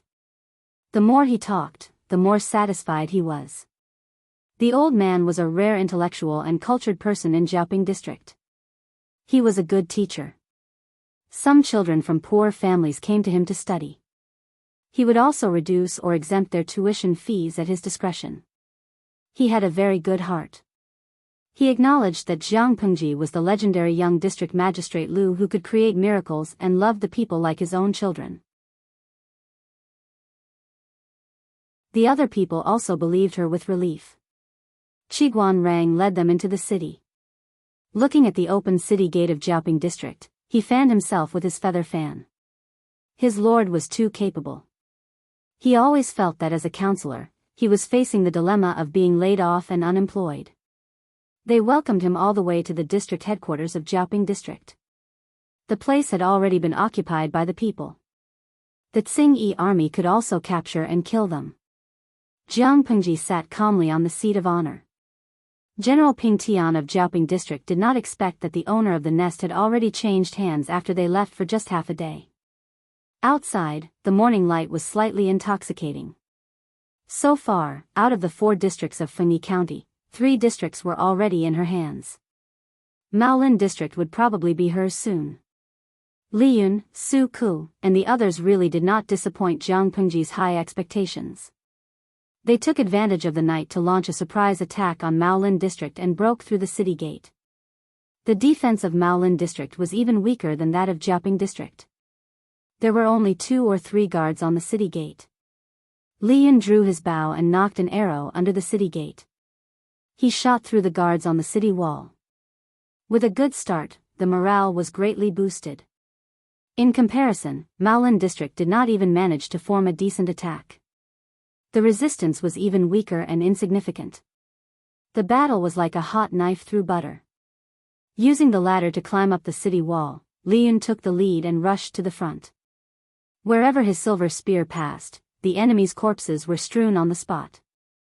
Su Ku was well versed in the ways to strike the local morale. Perhaps it could be said that he had become shameless after hanging out with Jiang Pengji for a long time. He ordered the troops to attack forcefully while shouting loudly, "The Tsing-Yi army's destiny is near. The entire army is defeated and fleeing." During this period, reinforcements arrived one after another. However, faced with the tyrannical siege chariots, improved crossbows, and ballistae, the Tsing-Yi army charged in batches and died in batches. In addition, the words shouted by the troops caused the Tsing-Yi army's morale to hit rock bottom. They no longer had the will to fight. The Tsing-Yi army was just a motley crew. They had lost their backbone and their morale was low. The number of Tsing-Yi army in Maolin district was pitifully small. The combat power that they could exert as a whole was even more pitiful.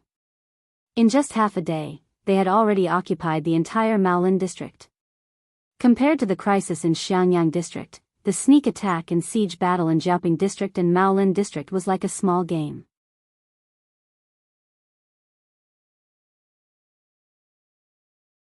Chapter 527.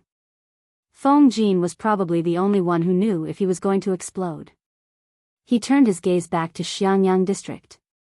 The Tsing-Yi army at the west and north gates had been completely defeated. Some were dead and some were injured. Many of the Tsing-Yi army saw that they had lost the upper hand. They panicked and ran away, leaving thousands of corpses behind them. Looking at the mess on the ground, Feng Jin raised his hand to wipe his face with a solemn expression. He wiped away the blood on his face. He asked the soldier in a hoarse voice, "How's the situation at the south gate?" The sky gradually turned from black to greenish-white.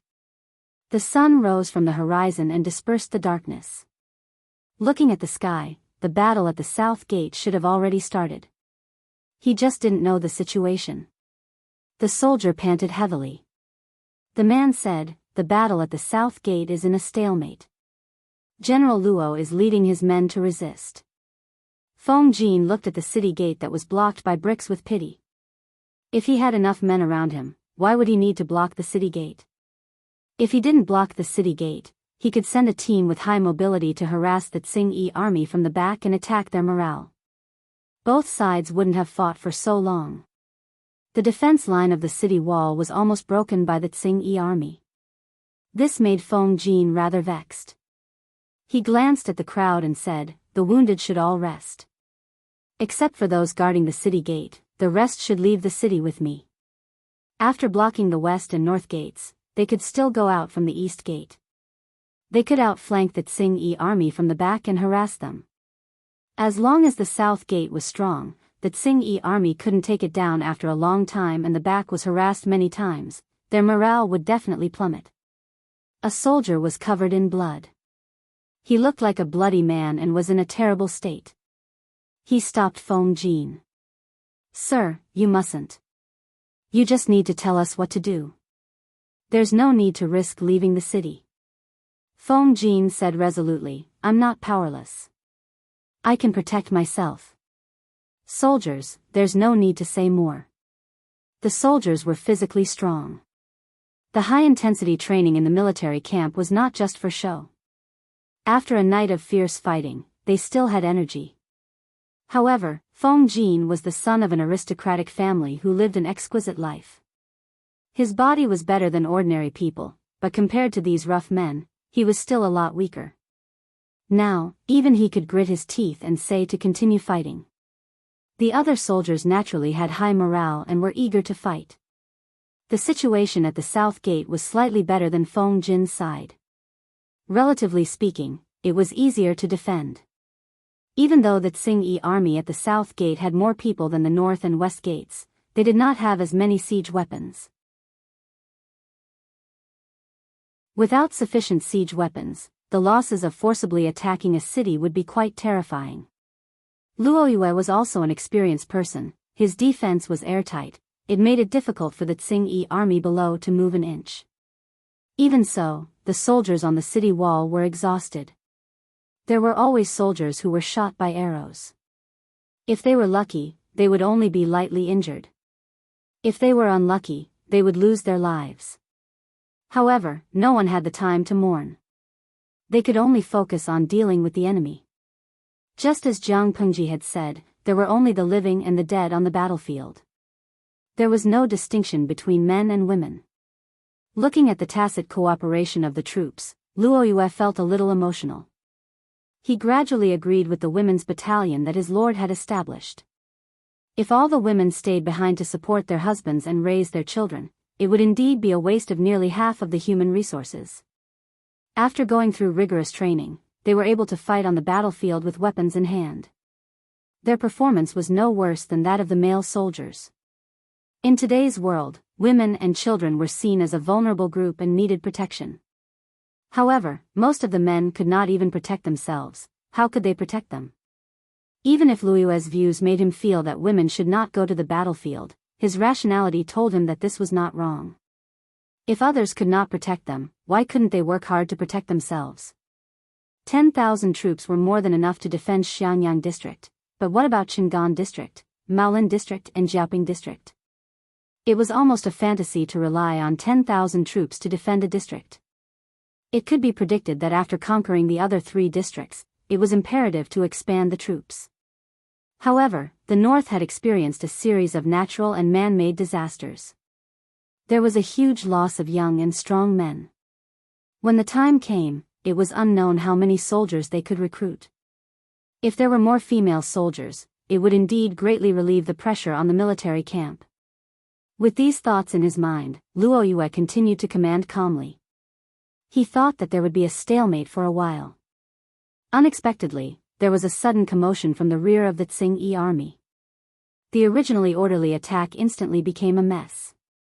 Using the height of the city wall, Luo Yue could see the movement from afar. His eyes lit up and his heart flashed with ecstasy. Soldiers, the Tsing army at the north and west gates have all been killed. He raised his arm and shouted. The troops seemed to have been injected with a shot of adrenaline.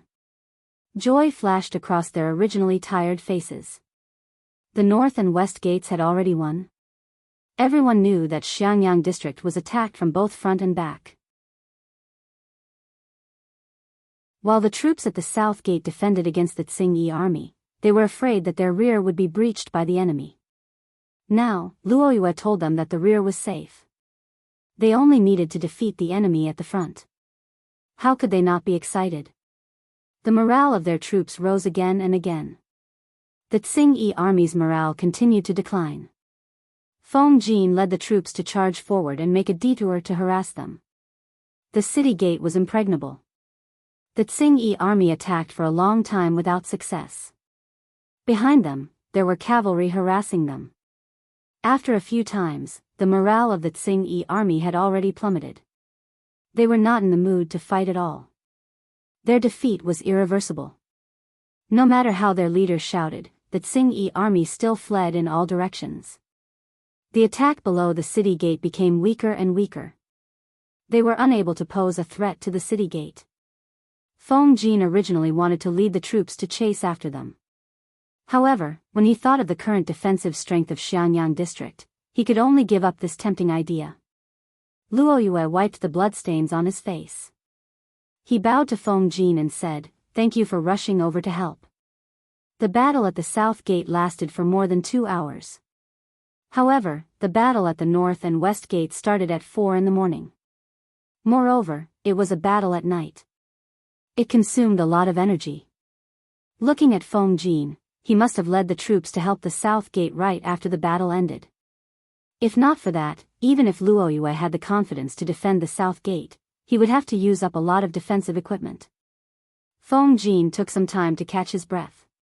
He raised his hand to help Luo Yue up. He said, "Coach Luo Yue, you don't have to thank me.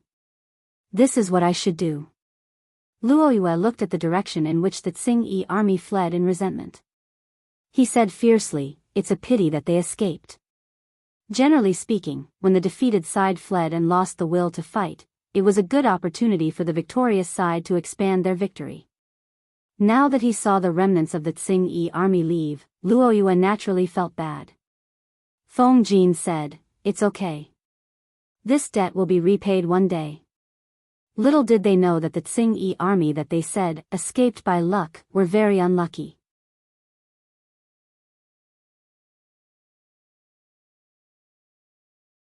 Chapter 528.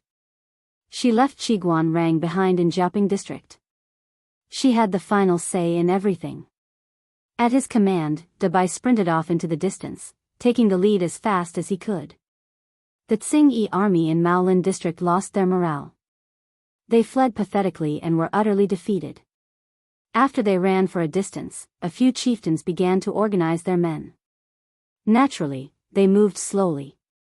When they managed to organize more than half of the defeated soldiers, they would face a new disaster. A small chieftain spat on the ground and said unhappily, "What do you mean by Xiangyang district is empty of troops? F***ck, does this look like it's empty of troops?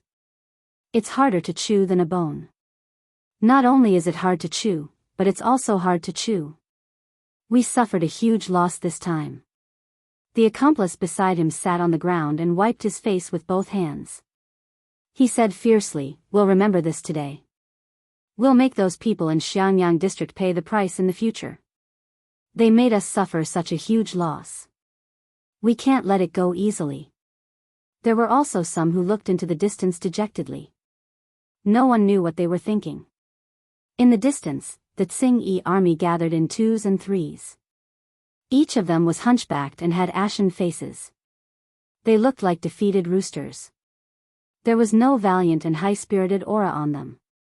It made people feel unhappy and secretly scolded them for being a bunch of good-for-nothings. Some of the small chieftains were very unhappy with these soldiers who swayed according to the situation. It was just a defeat. Was there a need to be like this? Weren't they still alive? As long as they were alive, there would be a day when they would make a comeback. These useless people ran away faster than anyone else when they saw that the situation was not good. Now we'll organize our men and return to Maolin district first before making plans. They originally wanted to take advantage of the situation. Who knew that not only did they not take advantage of the situation, they were also counterattacked. It was really embarrassing. They could not covet the fat piece of meat that was Xiangyang district. Now they had to bring their men back first to prevent the rear from being empty for too long. The leader of the Tsing-Yi army then remembered that there was a shortage of manpower in his backyard. However, he was not very worried. Anyway, Maolin district had been exploited cleanly. There was no profit to be reaped. The nearby Tsing-Yi army did not even look at it. Why would they covet it? However, they all forgot that the other Tsing-Yi army would indeed not covet it. However, it did not mean that Jiang Pengji was not tempted. Now, the 4 districts of Fengyi district were in her hands. She was now the district magistrate of Xiangyang district in name, but in reality, she was the chief of Fengyi district. Not to mention Dongqing, even in other countries, was there a county chief younger than her? Jiang Pengji was completely confident that within a year, Fengyi County would be revitalized and prosperous once again. After Fengyi district was settled, the next step would be the entire Wanzhou. The members of the Tsing-Yi army who had gathered were completely unaware of the impending danger. They sat on the ground in twos and threes, their stomachs rumbling with hunger. The weapons in their hands had already been abandoned when they escaped. Hungry and tired, many of them simply found a place to sleep. Looking at the disorderly Tsing-Yi army, a few leaders were so angry that their faces and necks turned red. They wished they could whip these people to wake them up. There are actually no pursuers coming from Xiangyang district. A small leader opened his mouth in surprise. The other person was slightly more knowledgeable and replied, "They didn't go out of the city to pursue them. It's most likely because there aren't enough people in the city to hold them back." The leader said, it's hard to deal with them when they don't have enough men. What would happen if they had enough men? Don't boost others' morale and belittle your own. Maybe they think there's no need to chase. Even if they don't have enough men in the city, can you break in? His companion was speechless. They looked at each other in silence, helplessness in their eyes. It was a good thing that the enemy did not chase after them. Tsing-Yi army had more time to organize their men. Just as they heaved a sigh of relief, a member of the Tsing-Yi army scrambled over to report. "General, the enemy is coming from afar." What? The enemy was chasing after them? The leaders of the Tsing-Yi army were shocked. One of them, a strong man with a dark face, asked, "Enemy? How many?" The pitiful member of the Tsing-Yi army stuttered, "The enemy is moving very fast. We can't be sure of their numbers." Useless. What's the use of your eyes? The strong man with a dark face angrily grabbed the man's collar. He lifted him up and threw him on the ground. The member of the Tsing-Yi army rolled twice in the mud. He fell until he was dizzy and saw stars. "I'll go take a look." The member of the Tsing-Yi army snorted. He strode to the place where he could see the enemy. He didn't know if he didn't see, but he was shocked when he saw. Indeed, as the member of the Tsing army said, the enemy was moving very fast. They were only a few hundred meters away from them. Behind them, there was a thick cloud of dust. It was like the sound of horse hooves. It was impossible to determine the size of the troops chasing after them. However, there were hundreds of enemies running out from the cloud of dust. There were at least 3,000 pursuers. The other side had 3,000 victorious troops, valiant and high-spirited. Although their side still had nearly 4,000 men, they were all exhausted and had no battle experience at all. If the two sides were to clash, they would have no chance of victory. They could only experience the feeling of being utterly defeated once again. At that moment, the leaders couldn't help but want to retreat. They wanted to escape as soon as possible. As long as there's life, there's hope. As for the members of the Tsing army on the ground, what did their lives have to do with them? On the other side, Jiang Pengji was leading 500 people to charge forward. The remaining 300 people came out in batches from the cloud of dust. She made use of this camp to create the illusion of a large army chasing after them. In reality, she only got a few soldiers to chop a few trees. Then she dragged the branches and ran back and forth on the ground, raising a thick cloud of dust. There were many flaws in this plan, but it could deceive the Tsing army for a while. The audience in the streaming room saw that she was so cunning. They all ridiculed her. Dagu sells straw shoes. By the way, when you used this plan to deceive people, did you think about Lord Zhang Fei's feelings? Ergo wu de deo, sigh, it's rare for Lord Zhang Fei to be smart for once. His plan was plagiarized by the streamer. I'm upset. Of course, the crux of the problem was not the plan, but the deception. As long as they were deceived, based on their dispirited mentality after suffering a defeat, the possibility of them fighting again was extremely small. Even if they fought, their combat power was not enough. Jiang Pengji was completely confident that she could lead 700 to 800 people to surround and annihilate the 3,000 to 4,000 members of the Tsing army. The pursuers are here. Everyone, get up. The pursuers are here. Run away quickly. There were loud shouts. Many members of the Tsing army woke up from their sleep. When they heard that there were pursuers, their bodies had already reacted one step ahead of their minds. Run. The further the better. Most of the members of the Tsing army were running blindly. One could imagine how little resistance Jiang Pengji encountered. White excitedly increased its speed. The Tsing army was just a tired and defeated army. How could they outrun it? Some members of the Tsing army saw that they could not escape, so they simply turned around and wanted to fight to the death. They did not expect that they could not even get close to it. White raised its front hooves high and rewarded them with a hoof. It hit their chests. They heard the sound of bones breaking. One by one, they fell to the ground, spitting out blood and breathing weakly. Jiang Pengji waved the sharp spear in her hand. Her moves were very simple. Every move and style was bound to reap lives.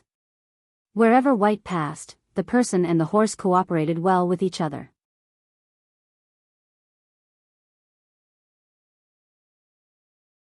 Chapter 529.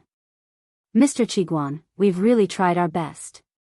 The troops who were charging behind Jiang Pengji watched as their lord left in a cloud of dust. They could only eat dirt at the back. One could imagine the despair in their hearts. Qiguan Rang was left behind in Jiaoping district. He secretly instructed many troops to keep a close eye on their lord and not let her be too reckless. Even a few strategists could not stop their lord. How could a group of small soldiers like them keep a close eye on her? Killing could make people lose all rationality. The troops behind them were in high spirits. Only a few hundred of them could chase after thousands of members of the Tsing army and kill them. The latter only cared about fleeing in all directions. They could not organize any effective defense. No matter how the leaders threatened them, the members of the Tsing army only cared about running for their lives. Jiang Pengji looked at their performance and snorted contemptuously. Her hands did not stop moving. After killing for a while, there were hundreds of corpses along the way. White's fur was already scarlet. Jiang Pengji then shouted loudly. Maolin district has already been conquered. You'll be throwing your lives away if you run back. Those who surrender will not be killed. Those who resist will be killed without mercy. What? Maolin district has already been conquered? Under the influence of the environment, the leaders of the Tsing army also knew that the situation was hopeless. If they did not escape, they would die. They broke into a run, but they did not expect that their old nest had already been destroyed. They were still thinking of going back to regroup and take revenge in the future. Now that they had lost their territory and foundation, how could they make a comeback? Disheartened, many members of the Tsing army gave up on escaping and resisting. There were still some who chose to continue struggling. At that moment, the members of the Tsing army who were running at the front heard a faint battle cry. They took a closer look and saw that the enemy troops were also charging towards them. There was a blockade in front and pursuers behind. The members of the Tsing army could not escape even if they had wings. In the blink of an eye, a glaring silver light flashed before their eyes. There was only a red bloodstain left between their brows. Fresh blood flowed out from the wound. Their bodies fell forward due to inertia, then they fell to the ground with a loud bang. They fell on the muddy grass with a dull thud. Kill. Li Yun's words were concise and comprehensive. His voice was low and stern, causing one to involuntarily feel invigorated and have goosebumps. The audience in the live streaming room had a wider field of vision. From afar, they could see the Tsing army's abnormal movements in front of them. Their fleeing formation was in a mess, as if they were hindered by something. They zoomed in to take a look. What the F***CK? That white horse with a silver spear, isn't that Han Mei? Tian monthly tickets break 2,000. Super tacit understanding. My husband is coming. Wei Qigeng, that's too much. Han Mei's husband is so handsome that I can't close my legs. Han Mei on the battlefield can't get enough of him. Gossipy since I was young, that's right.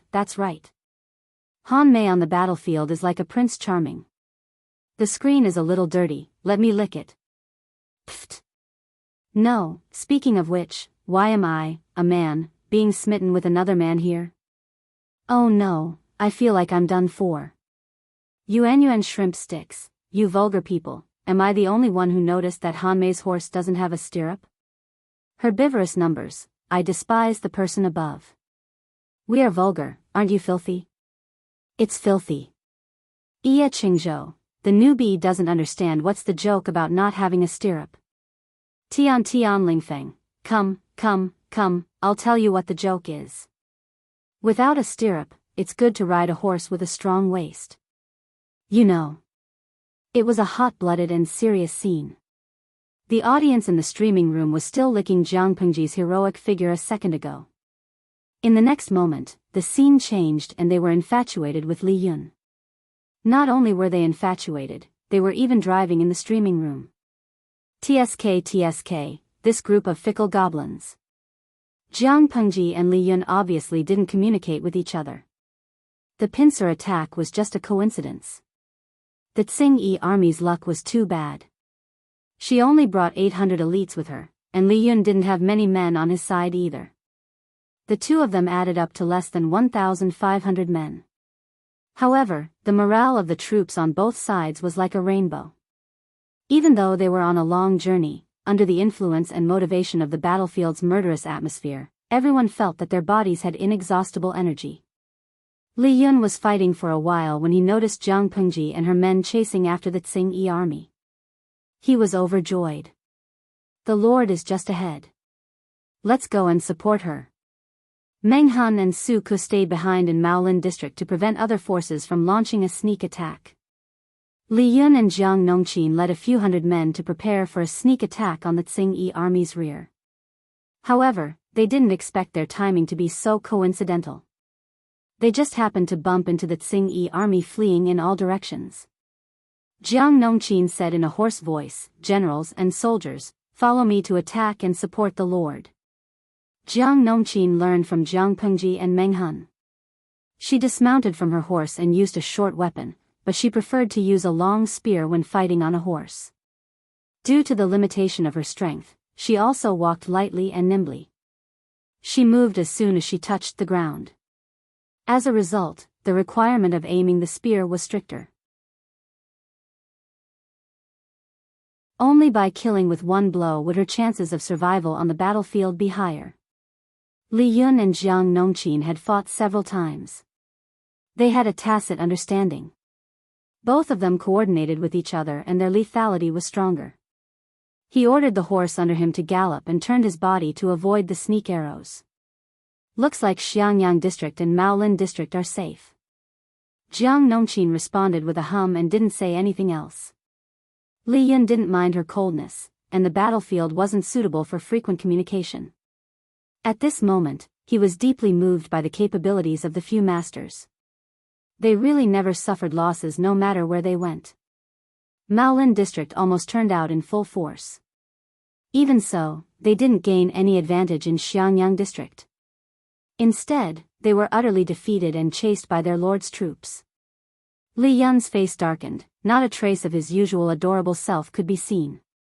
He held the silver spear in his hand steadily, killing people accurately and swiftly. There were hundreds of troops following behind him. Most of them were male, but there were also female troops. Although the overall quality of women couldn't be compared to that of men, every group had its advantages and disadvantages. The female troops that accompanied him were the cream of the crop. Their stamina and willpower were exceptionally strong. They didn't complain or show any signs of frailty as they hurried on their journey, causing people to involuntarily overlook their gender. Not to mention Li Yun, who was leading the troops, even the other male troops and even the female troops themselves slowly overlooked this point. Kill. When a group of hungry wild wolves charged into a herd of panicking sheep, what would it look like? The Tsing-Yi army saw that they had nowhere to run, so they could only brace themselves and face the enemy head-on. But how could they defeat the enemy who had an imposing aura? They were utterly defeated the moment they met face to face. Jiang Pengji shouted again, "Those who surrender will not be killed, those who don't surrender will be killed without mercy." When she realized that Li Yun had led his troops over, Jiang Pengji knew that she had already occupied the entire Fengyi district. But apart from Xiangyang district, the other three districts were almost completely devoured by the Tsing-Yi army. The people had all left their homes. This meant that when Jiang Pengji rebuilt the three districts, she would have no one to use. Rather than killing the Tsing-Yi army in front of her, she might as well keep them as laborers.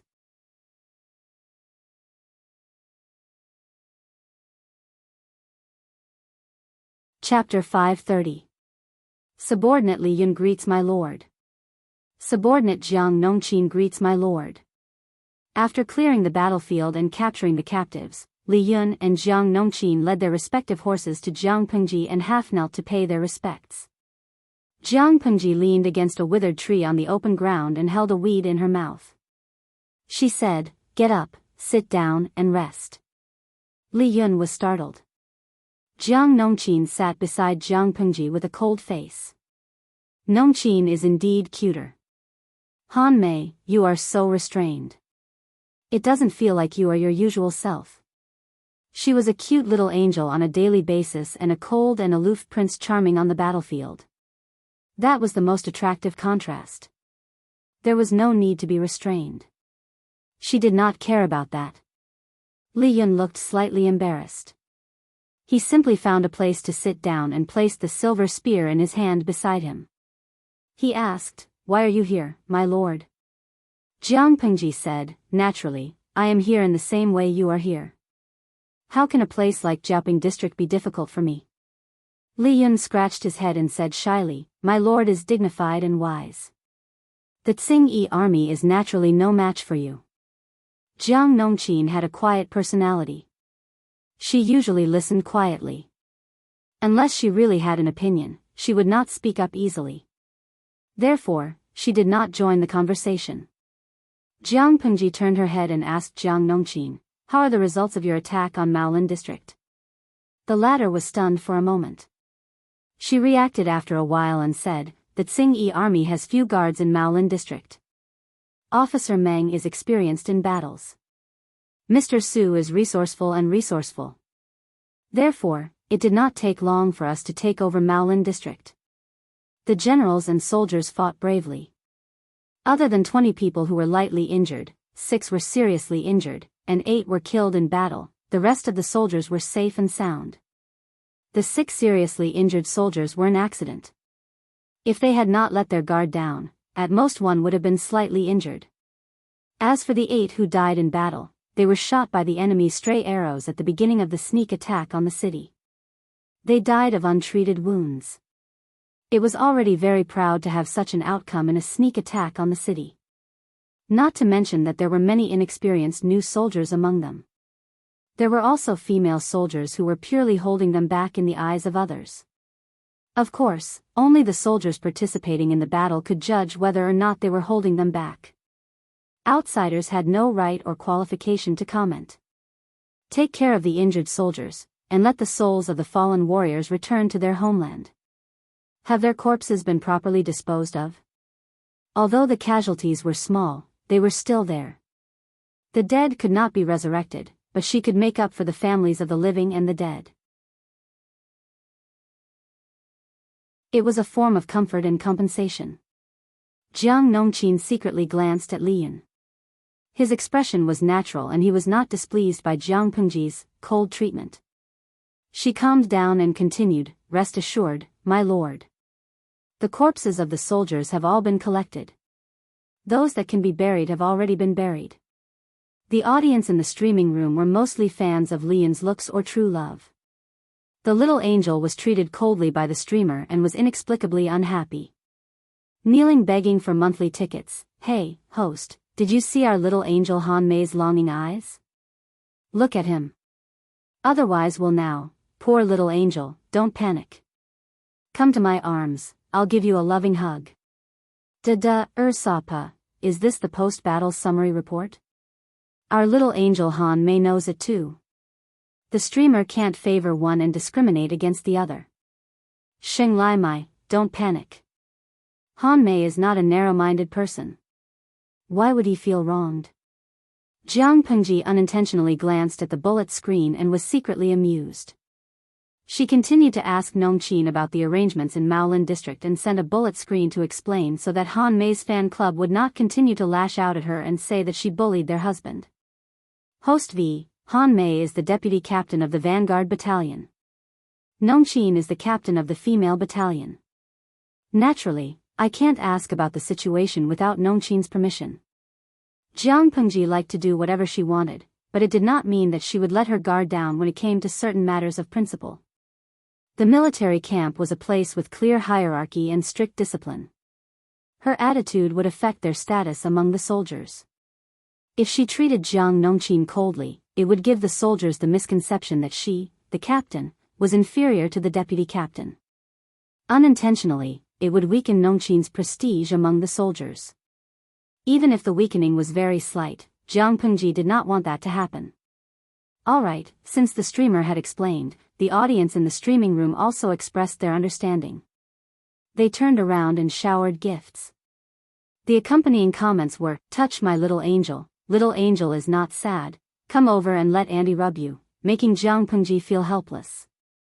Jiang Pengji then asked about the general situation in Maolin district. After all, it had to be rebuilt after the war. How could a place that had been ravaged by locusts like the Tsing-Yi army be prosperous? Jiang Pengji still used Xiangyang district as her base camp, but her influence had already spread to the whole of Fengyi County. Jiang Nongqin was a careful person. She did not expect Jiang Pengji to ask her, but she had made all the necessary preparations. Since the Lord valued her, she would naturally tell her everything she knew. She did not hold back and did not leave anything out. Jiang Pengji's brows furrowed imperceptibly. If the financial situation of the 3 districts was ranked, Qingan district was the poorest, followed by Maolin district, and Jiaoping district was in the best condition. However, the situation of population loss in the 3 districts was similar. It was not to say that 9 out of 10 houses were empty, but it was sparsely populated. Forget it, rebuilding is not something that can be done in a day. Although there are fewer people, it is not a ghost town. The captives of the Tsing-Yi army can be used as laborers, which can relieve a lot of pressure. I'll ask Xiaoyu and the rest to put up notices to recruit laborers and slowly rebuild the 3 districts.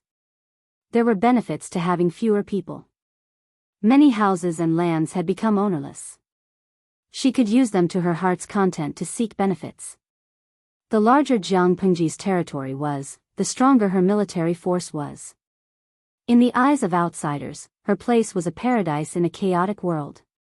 When the time came, it was unknown how many people and wealthy merchants would be attracted to seek refuge. Well, think about the houses in Xiangyang district. The prices had gone from being worthless to increasing every day. Recently, wealthy merchants had sent their servants to inquire. The land and house deeds were all in Jiang Pengji's hands. She was still unwilling to let them go. It was too much of a loss to sell them now.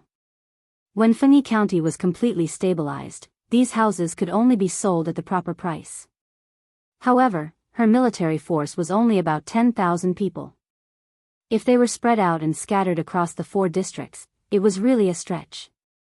It was imperative to recruit soldiers and expand the military force.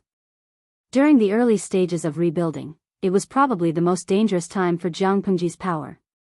The territory was too big and the military force was too scattered.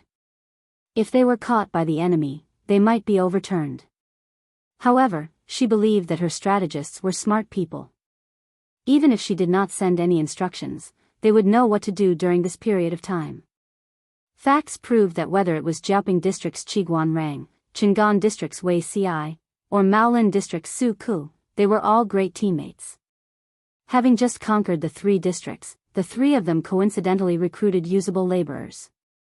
On the other hand, they had to think of a way to make the 1,000 or 2,000 troops look like 10,000 people. They had to strengthen the patrols and throw smoke bombs to confuse the possible enemies so that they would not dare to act rashly. Xiangyang District had won 2 consecutive battles, which could more or less deter the enemies who coveted it.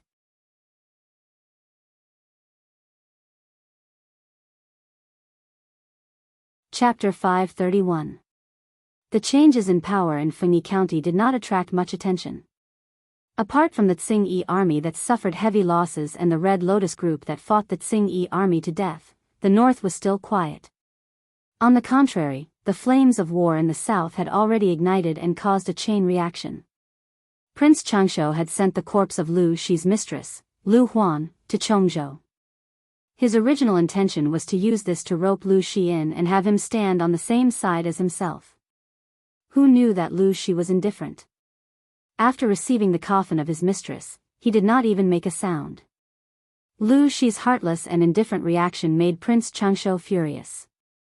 Not only did the hatred in his heart deepen, but he also remembered Lu Shi. However, he could not do anything to Lu Shi for the time being. He could only wait for him to ascend the throne before settling the score. However, even though Prince Changshu schemed to drive a wedge between the emperor and Huang Song, making Huang Song withdraw from the front line and become the district magistrate of Diyang district, he still could not successfully take over Qinzhou. He also could not pull his brother, the emperor, down from the throne. Why did this happen? It was because his chief strategist had jumped ship. Speaking of this, one had to mention that Prince Changshu became increasingly arrogant and exposed his true nature.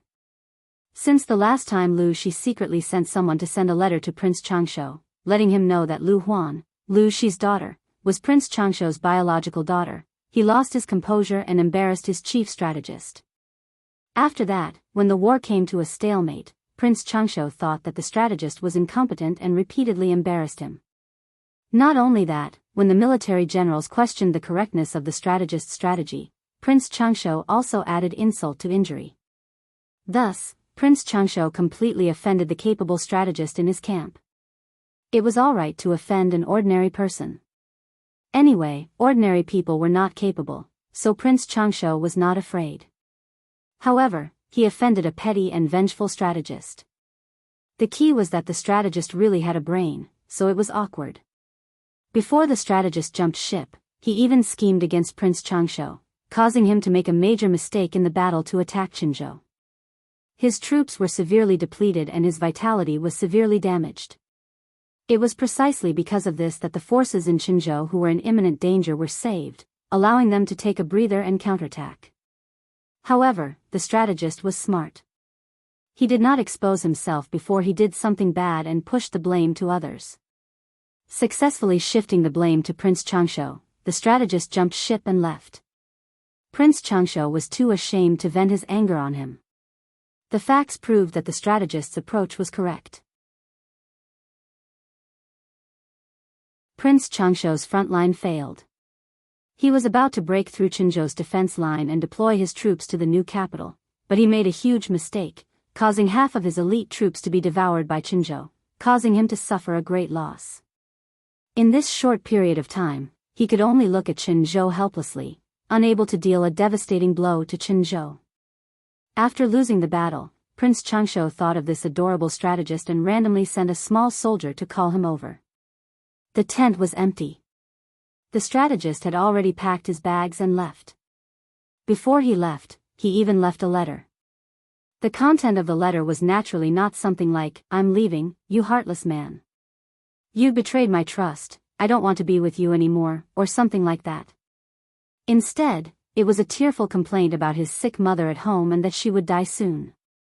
As a filial son, he wanted to go home to serve his mother and send her off. Reading this letter that was filled with sorrow and filial piety, Prince Changshu could not vent his anger no matter how angry he was, not to mention that he was the one in the wrong.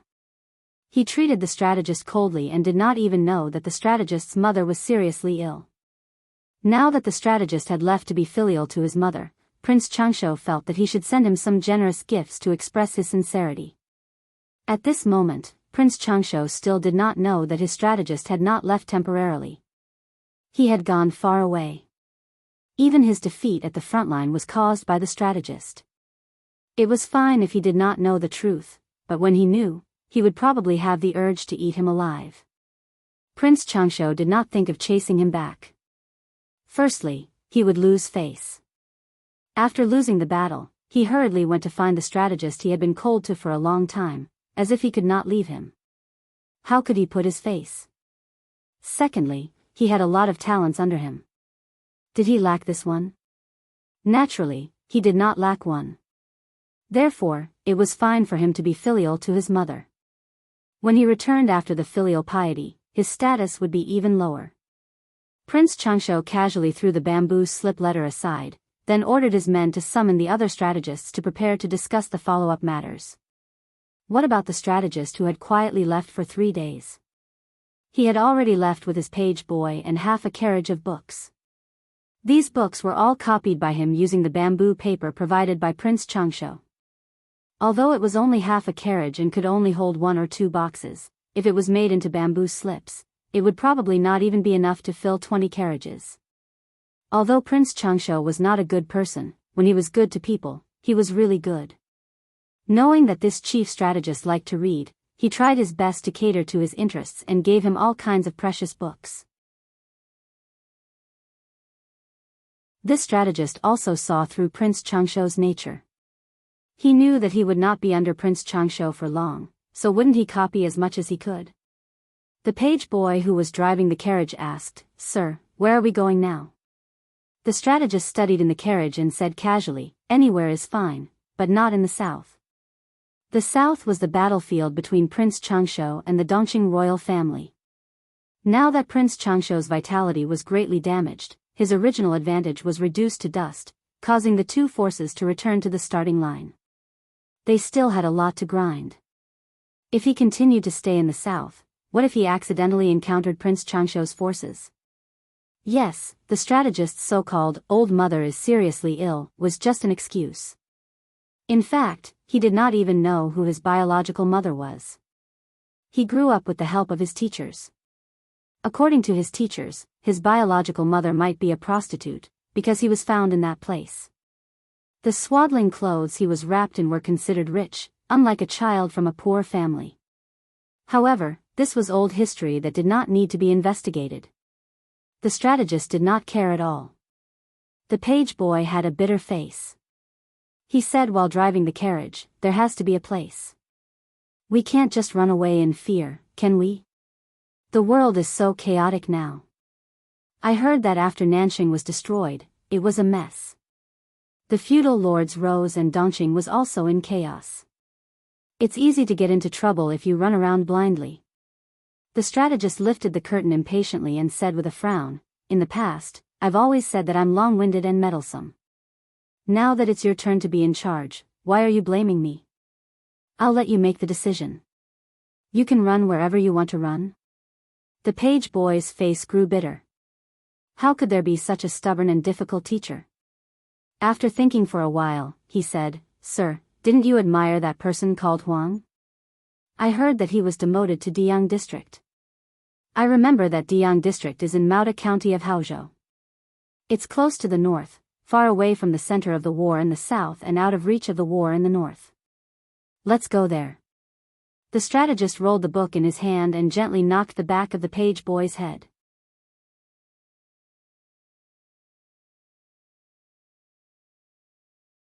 Chapter 532. This little boy servant of his was really petty. When the strategist was working for Prince Changshou's camp, he came up with a plan to trick Huang Song. Huang Song was probably extremely resentful towards this black pot that fell from the sky. If Huang Song knew that it was his idea and that he was the one who instigated Prince Changshou, how could he not bear a grudge? How was this going to seek refuge? It was clearly courting death. Although it was a critical remark, there was a hint of joy and amusement in his tone.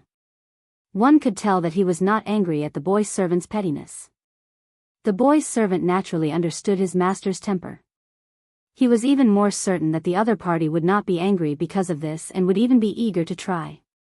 He said, Sir, your strategy is unparalleled.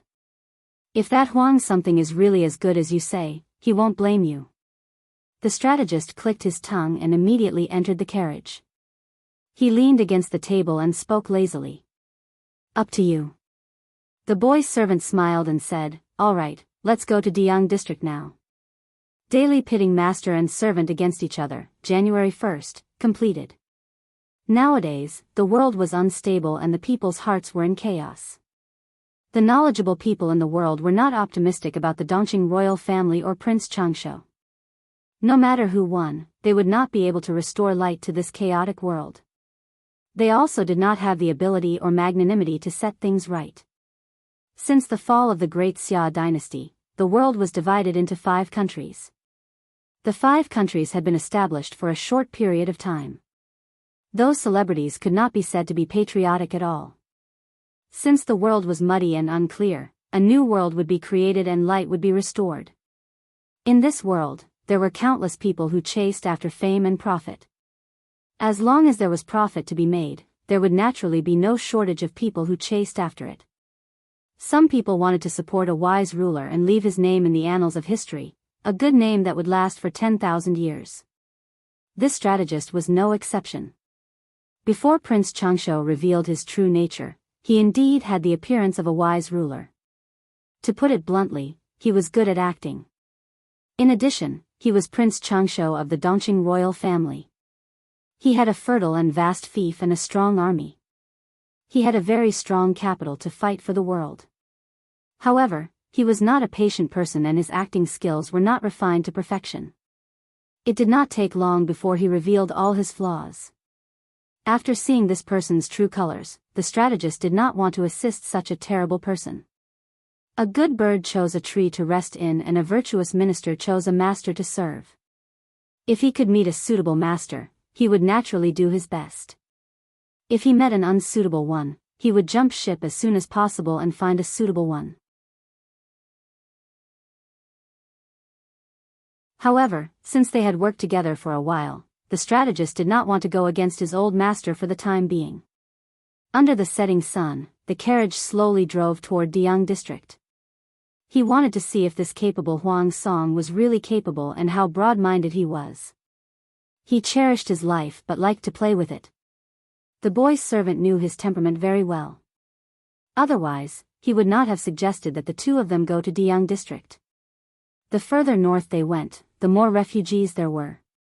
Barren fields, starving people, dilapidated ruins. Everything impacted the duo's eyes.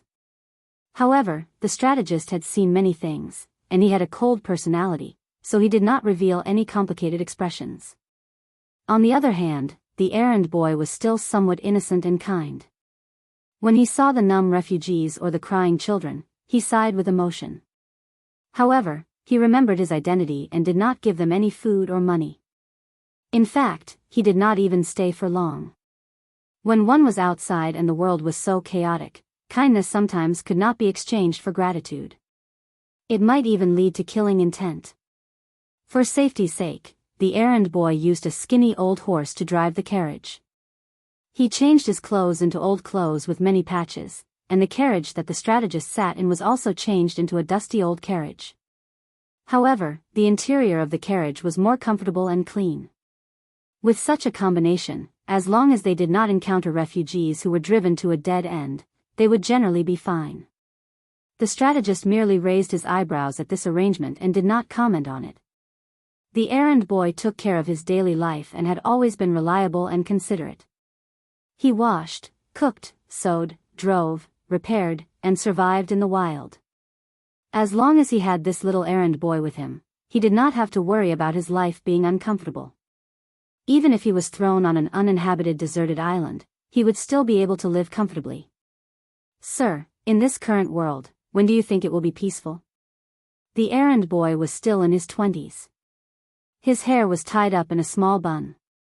Coupled with his chubby little face, he looked even younger. The strategist answered without raising his head, "I'm not a god. How would I know these things?" The errand boy said, "But aren't you determined to assist a wise ruler to help the common people in the world? The person you chose should be able to do this." The strategist bought this errand boy from a starving refugee for only a dozen copper coins. It was originally just a moment of kindness, but he did not expect the errand boy to have a pure heart and was very grateful to others. The strategist simply raised him as a younger brother. However, it seemed that he had raised him too much, causing the errand boy to have extra confidence and admiration for him. Who knows? Maybe a few years, maybe a few decades. Maybe when I'm in the coffin, the world will still be chaotic. The carriage was pulled by an old horse, so it naturally could not be fast. They could only travel slowly. After traveling for a few days, the master and servant ordered a big bowl of tea in a shabby tea house. Some tea leaves floated on the muddy water, and the taste of the tea was quite touching. However, the strategist drank it without a frown. Instead, the errand boy complained that he had been wronged. The master and servant dressed low-key, looking like a poor family. While they were drinking tea, they heard someone talking about Fengyi County. "Have you heard that the damned Xingyi bastards in Fengyi County have been chased out? Who is so powerful? I heard that even the county chief of Fengyi County wagged his tail at the Xingyi army. Someone actually chased them out. I heard that it's the district magistrate of Xiangyang County, called Lu Shi.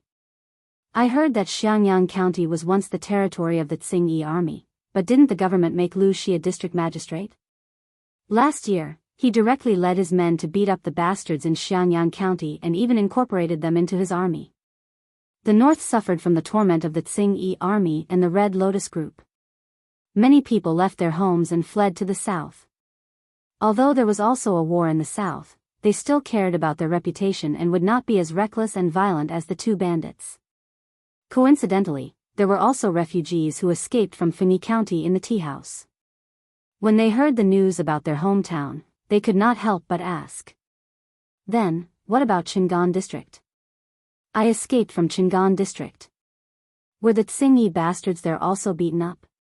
The person who told the news said, "They have already been beaten up. Qingan District has now been taken back by the district magistrate Lu Shi." The commoner was overjoyed when he heard that, but he immediately hesitated. It was not easy for him to escape from Qingan District. Who knew what would happen in the future? If he went back rashly, he might even lose his life. Someone saw through his thoughts and said, "Tisk, you're hesitating. I want to go there and find a job. Unfortunately, my wife and I don't allow it. They say it's a long journey and it would be bad if something happens to me on the way. They insist on stopping me from going." Why? It's good to stay here. Although this place was poor, at least there was no war. At most, the place was a little remote and life was a little tough. The person looked around and asked the people who heard the news, "Do you know what kind of place Xiangyang County is?"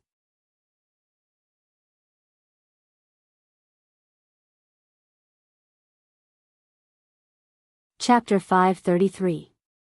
Your information is really bad. Xiangyang district is a paradise. I heard that the merchants who went there to do business have returned. Many people want to move their families there. I heard that the land there is neat and tidy. It's clean even on rainy days. The houses are like heavenly palaces. The man described it in poor language, and what he said was what he had heard from the merchants. When Fengyi County was still in the hands of the Tsingyi army, the merchants still dared to do business in Xiangyang district. This in itself explained a lot of problems. What do you think Xiangyang district used to look like? It wasn't much better than here. In the hands of district magistrate Lu Shi, it changed in half a year. Now that Qingan district, Maolin district, and Jiaoping district have all been conquered by him, these three poor places might become as good as Xiangyang district. What do you think? If I go for such a good opportunity, I might become rich. The person danced with joy as he spoke. In the end, he sighed. Unfortunately, my wife and I won't allow it. Otherwise, they'll fight with me. Everyone was discussing it. They were very curious about the Xiangyang district that the person mentioned. Most of them did not believe it. Upon hearing that, the boy's servant asked the strategist in a low voice in surprise, "This Lu Shi, isn't he just a district magistrate?" A district magistrate mobilized troops to attack the three nearby districts. Who would believe such nonsense, let alone to recover the lost land in Dongqing and save the people from suffering? A mere district magistrate actually had the ability and military strength to recover the three districts. From what he said, he even had the three districts in his pocket. He's ambitious and bold. The strategist took a sip of tea. He's an interesting person. The teacher had heard of Lu Shi, but Lu Shi? He had never heard of him. Would you like to take a look, sir? The boy's servant asked. The teacher glanced at the boy's servant amusedly and said, "Didn't you say that you wanted to go to Diyang district?" As the master and servant were talking, they heard the person say in exasperation, "What I said is true." Those were spread by merchants when they were doing business. Who dared to go to Qingan district to do business in the past? Now, they've all gone there and each of them has made a lot of money. The person in charge is said to be Wei Ci or something. He's a great beauty and does business logically. The attendant widened his eyes in astonishment. "Mr. Zixiao? I don't think so. Maybe he has the same name, or maybe he got the wrong person. With Zixiao's personality, he doesn't seem to be the type to fall into a trap so quickly." The current situation in the world was still chaotic. With Wei Ci's complicated thoughts, he would most likely choose to observe for a while and wait for the true dragon. The page boy pouted and said, "Didn't that person say she was a great beauty?" The strategist couldn't help but laugh. "I've taught you several times, but you didn't listen. Zixiao hates it when people talk about his appearance." The errand boy raised his hand and rubbed his chubby face. His appearance was mediocre. He really did not understand the mentality of those who wished to be ugly. "I'm not allowed to say that she's beautiful. Then I won't say it in the future." The boy grinned. After a while, they listened carefully to that person's narration. The more they listened, the more they felt that the mayor of Qingan district was Wei Ci. The attendant said in a daze, "Maybe, it's really Mr. Zixiao." The strategist said uncertainly, "Perhaps." The servant asked, "Sir, why don't we go to Qingan district to look for Mr. Zixiao?" The strategist was rather helpless. "You're a man of your word. Since we're already at the border of Diyang district, it's only a day's time. It's not a wasted trip to see Huang Song first. If you're not satisfied, we'll go to Qingan district to look for Zixiao." The master and servant drank their tea and returned to the carriage. The weather was still cold, and the people were still wearing heavy clothes. After the end of the spring plowing, there was a period of slack. There were not many people on both sides of the street. However, the closer they got to Jianghu district, the more lively it was. It looked a little like the leisure life of a farmer. This Jianghu district is peaceful. It seems that Huang something is quite capable. The servant drove the carriage, and the wheels of the carriage rolled slowly. The strategist clicked his tongue and did not make any comments. The master and servant found a quiet place and found that there were open tea houses and eateries on both sides of the street. The people who came and went had a slight blush on their faces. It was obvious that they were living a good life. The servant's impression of Huang's song increased gradually. The strategist's ears were filled with his servant's nagging, saying that everything was good, and that Huang's song seemed to be a good person. "You're very noisy," he said calmly. The servant retorted, "If I don't speak, you'll definitely say that the surroundings are too quiet again." Daily pitting master and servant against each other, January 1st, completed. He was mentally exhausted. Where had the reserved and obedient servant gone? The strategist found a seat in the tea house and asked the waiter some questions. Then, he ordered a pot of ordinary tea. "Don't you think Jianghu district is good, sir?"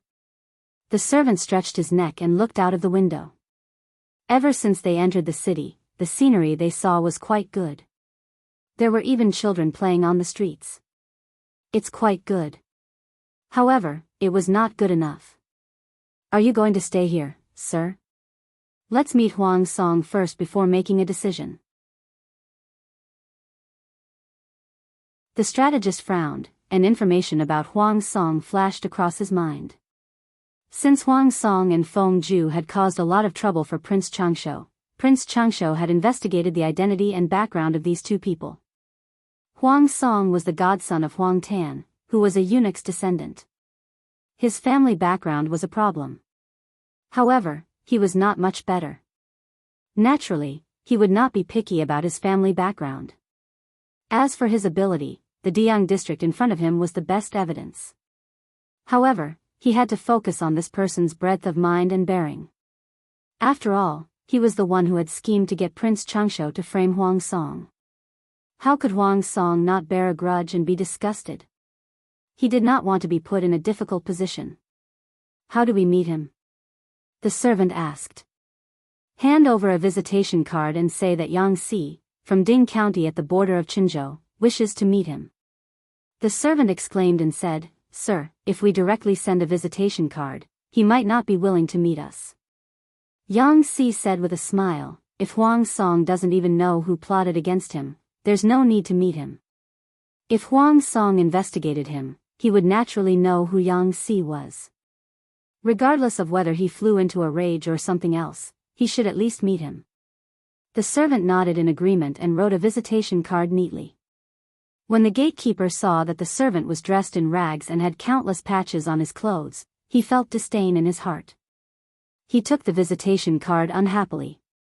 Without looking at the contents, the gatekeeper took it directly into the mansion.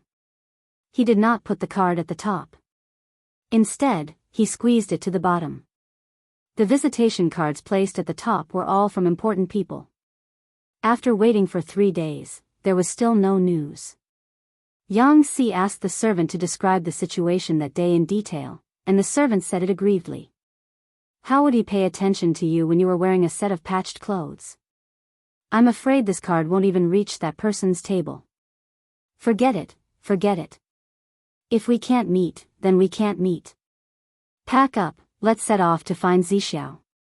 That person still owes your master a few strings of money. He hasn't paid for a few years.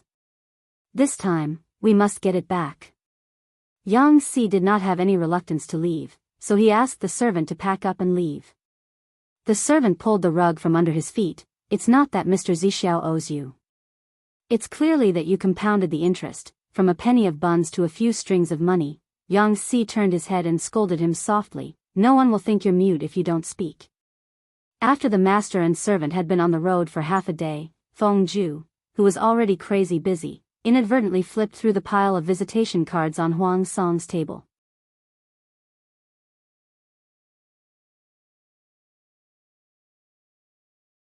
Chapter 534. Seeing this visitation card, Feng Zhu's heart surged with ecstasy. Ever since he suffered a loss at the hands of Prince Changsho, both he and Huang Song had noticed Prince Changsho's chief strategist, Yang Si. Yang Si was not well known. After all, to become an official or a scholar in Dongqing, there was a requirement for one's family background. People like Yang Si naturally belonged to the lower class. Therefore, Prince Changsho recruited him, which was why Yang Si went to him and was put in an important position. Unfortunately, Prince Changsho was not a wise ruler after all. Yang Si was soon given the cold shoulder. Feng Zhu did not expect Yang Si's visitation card to appear on Huang Song's table. This meant that Yang Si had already left Prince Changsho and was currently without a master. If his lord, Huang Song, could recruit this person, it would be like adding wings to a tiger, and his foundation would be stronger. Although Diyang district had not experienced war, this small county also had its own ecological circle. The forces between them were complicated. Huang Song had indeed put in a lot of effort to completely control these and become the veritable magistrate of Diyang district. As soon as the situation stabilized, Feng Zhu sent letters to his former classmates and friends. Now, there were already many replies with good news. Unfortunately, they had not come over yet. There were too few people who could be used in Diyang district. Now that Yang Si had come, and he was a genuine talent, how could Feng Zhu not be happy? No one would complain about having too many talents, let alone Yang Si, who was a top-notch talent in a certain field. Feng Zhu calmed himself down and quickly sent someone to invite Huang Song over. On the other hand, he carefully asked the concierge. "Do you know where the person who sent this visitation card lives?" Feng Zhu glanced at the handwriting on the visitation card. It was well written and did not seem to have been written by a treacherous person like Yang Si. He thought about it and reckoned that this visitation card should have been written by Yang Si's boy servant on his behalf. The concierge glanced at the visitation card and was startled. He looked a little embarrassed and kept dodging Feng Zhu's gaze. Feng Zhu frowned and realized that there might be a twist in this. His heart skipped a beat, and he had an ominous premonition. He quickly asked, "Wait, how many days ago was this visitation card sent? Or, did you do something disrespectful to him?" How could the gatekeeper endure Feng Zhu's increasingly imposing manner? He was so scared that he quickly waved his hands, but he couldn't say anything useful. The more Feng Zhu looked, the more he felt that things were getting worse. He slammed his palm on the table, making a thunderous sound that made the gatekeeper's heart tremble. He said, "Tell me the truth, don't hide anything." The gatekeeper was so scared that he was trembling all over. Cold sweat flowed down his back in no time, drenching his clothes. He closed his eyes and accepted his fate. This card was sent here 3 days ago. I didn't disrespect that person, 3 days ago. Feng Zhu widened his eyes and stared at the gatekeeper. His heart was burning with anger, and his right hand was clenched into a fist to prevent himself from losing his composure. "Tell me everything that happened that day in detail, word for word. Otherwise, you know the consequences." Feng Zhu suppressed the raging anger in his heart and said to the gatekeeper, "Do you know what a big mistake you've made? I hope I can make up for my mistakes. Otherwise..." In fact, even if the gatekeeper didn't say it in detail, Feng Zhu could guess some of it. He was just flipping through the visitation card out of boredom. This card was placed at the bottom, but according to Huang Song's serious attitude in dealing with official affairs, it was impossible for him to pile up official duties. The only possibility was that the gatekeeper had made the decision to place this visitation card at the bottom. The gatekeeper knelt on the ground. When had he ever seen Feng Zhu speak so harshly? In the past, this noble young master had always been gentle and dignified, with a lazy smile on his face. He treated people very well and didn't put on airs. Now, he suddenly showed his imposing manner as a son of an aristocratic family. The gatekeeper was so frightened that he naturally said whatever he wanted to say. As soon as he finished speaking, Huang Song came in from the outside sleepily. Seeing the gatekeeper kneeling on the ground and trembling like a sieve, Feng Zhu was still angry. He said, "Brother Ju, what big mistake did this little gatekeeper make you so angry?" "Don't be angry, I'll settle the score for you." Even though Feng Ju was full of anger, in the face of Huang Song's mischievous attitude, he suddenly couldn't get angry. He threw the visitation card in his hand into Huang Song's arms, pointed to the gatekeeper and said, "Take a look yourself. This wicked servant has ruined a lot of things." Huang Song was surprised. He had known Feng Ju for so long, and this person had rarely been angry. Once he was really angry, it was definitely not a small matter. Thinking of this, Huang Song quickly opened the visitation card. When he saw the name inscribed, his whole face twitched. The culprit who had once pulled him down from the position of colonel had actually come to send a visitation card. This feeling was really dreamy. However, Huang Song immediately realized that this was a good opportunity to recruit talents. Although he had many useful people under him, most of them were relatively mediocre, and top-notch talents were still scarce. Feng Ju had already written to his classmates and friends, but only a few of them replied affirmatively. Most of the others were taking a wait-and-see attitude. Of those who were willing to come, which one of them didn't come because of Feng Ju, Huang Song's favor of saving people during the earthquake in Dongqing, and the good reputation he had accumulated during the battle in Qinzhou? Otherwise, based on Huang Song's background alone, why would those nobles pay any attention to him? It wasn't that they looked down on Huang Song because of his background, it was just that Huang Song wasn't strong enough for people to ignore his background. Feng Ju's social skills were very strong.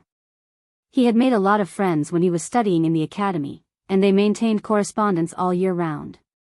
Therefore, Feng Ju could bring a group of capable talents to Huang Song. However, the current Huang Song was still too weak. If he was a little stronger, the number of people he could persuade would at least double. This Yang Si was the first talent who took the initiative to come to him. It was of great significance. Huang Song quickly asked the gatekeeper, "Where's the person who sent the visitation card?" The gatekeeper said with a bitter face, "I only know that they are staying at a guest house in the city, but it's been 3 days. I don't know if they're still there." 3 days had passed. Huang Song looked at the visitation card in surprise, then looked at the gatekeeper, and then looked at Feng Ju who was still angry. Well, he could understand why Feng Ju was so angry. Feng Ju's temper was still good, and he always maintained the reserved demeanor of a son of an aristocratic family. If it were Huang Song, he would have kicked the gatekeeper to vent his anger. In fact, he did do that, but he controlled the strength of his kick and did not kick the gatekeeper too hard. Lead the way. Although 3 days had passed, if they were lucky, the person hadn't left angrily yet. However, when they rushed to the guest house, the news they received was that the person had left the city at daybreak. "It's only been half a day, we can still catch up." Feng Ju resisted the urge to vomit blood. This gatekeeper was really tireless. Huang Song was also impatient. He took the reins handed to him by a servant, turned around, and got on the horse, ready to give chase. Feng Ju looked at the back of Huang Song's horse, and he felt like he was about to collapse. The talent who came to him was actually pushed away just like that.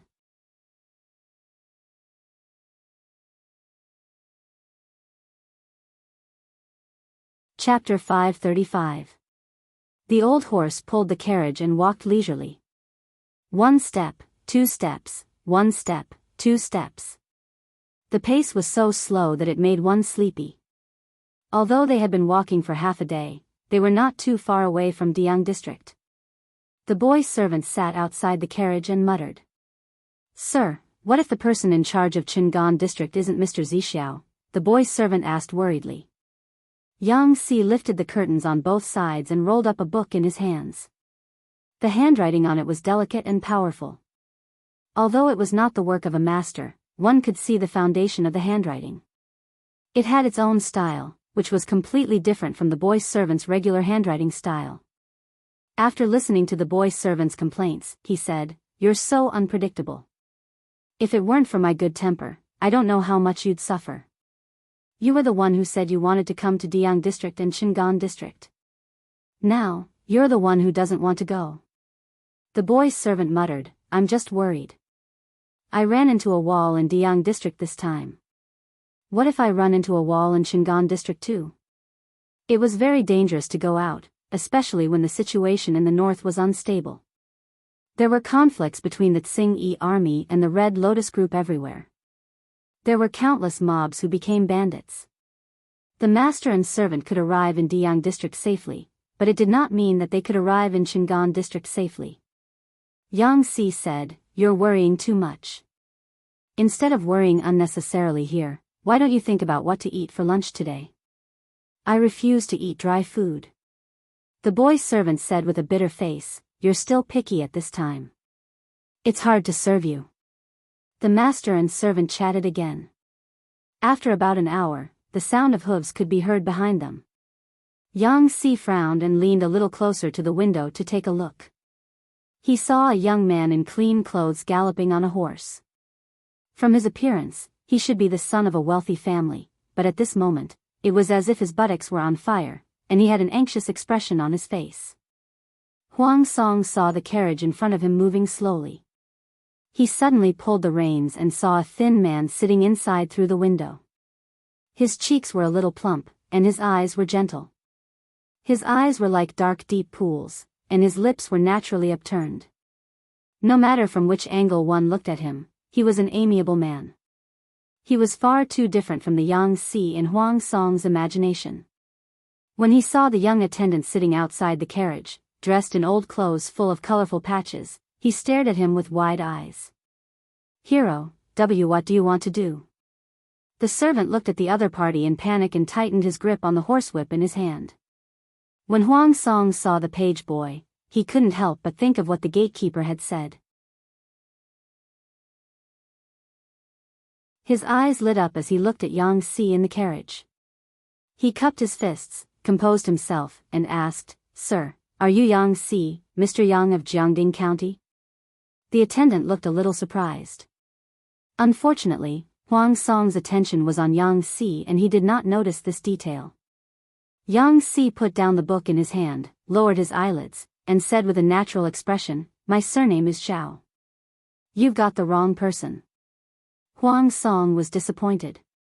Then, he apologized to Yang Si, waved his whip, and continued on his way. When he was out of sight, the page boy asked in a low voice, "Sir, that was," Yang Si said with certainty, "Huang Song." The page boy was delighted, but he immediately withered. "Sir, why did you say that you're not him?" Yang Si said, "I'm not satisfied.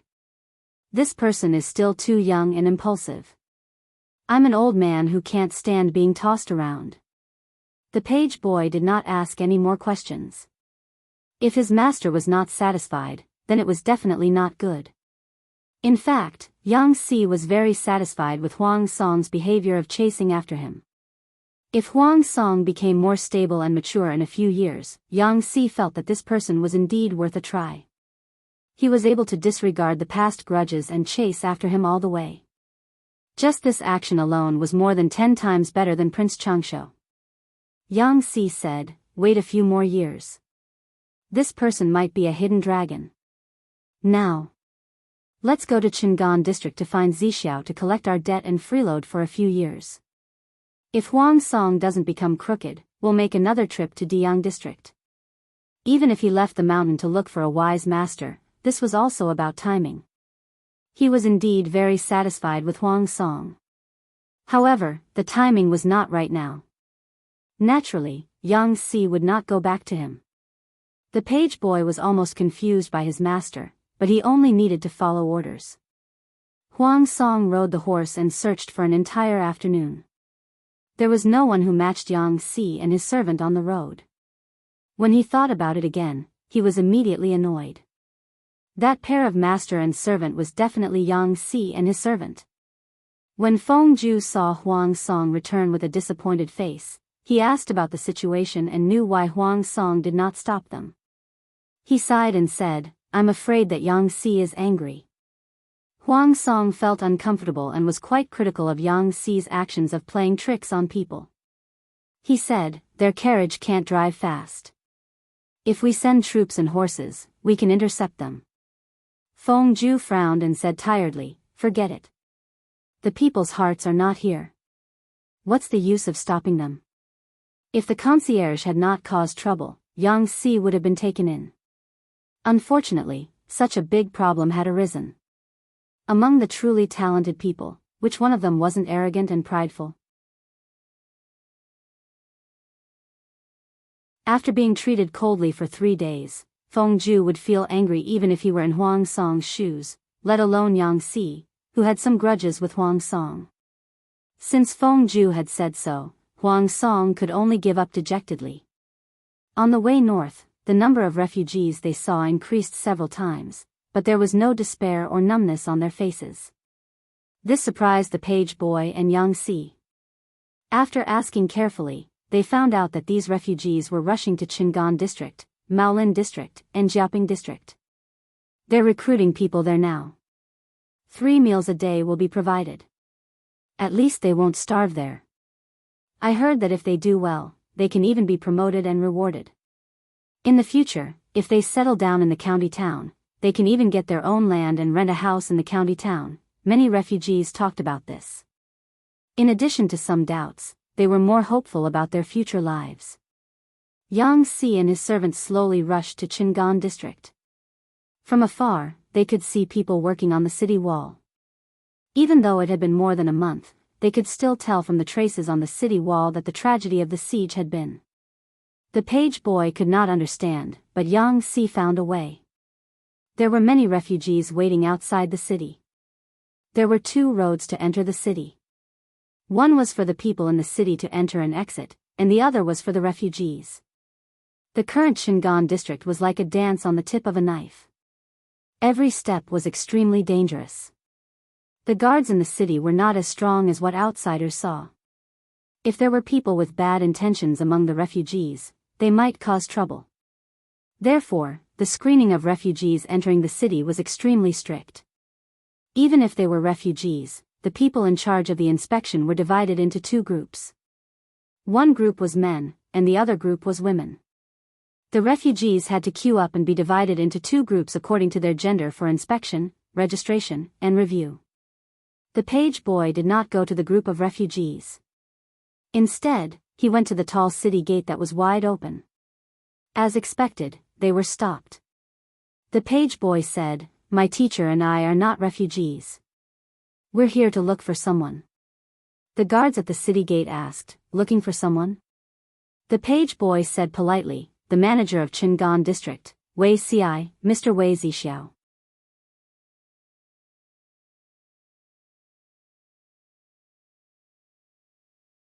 Chapter 536. Qingan District was severely short of manpower. The guards at the city gates were all rotated between the male and female battalions. The guard who came forward to inquire was a female soldier.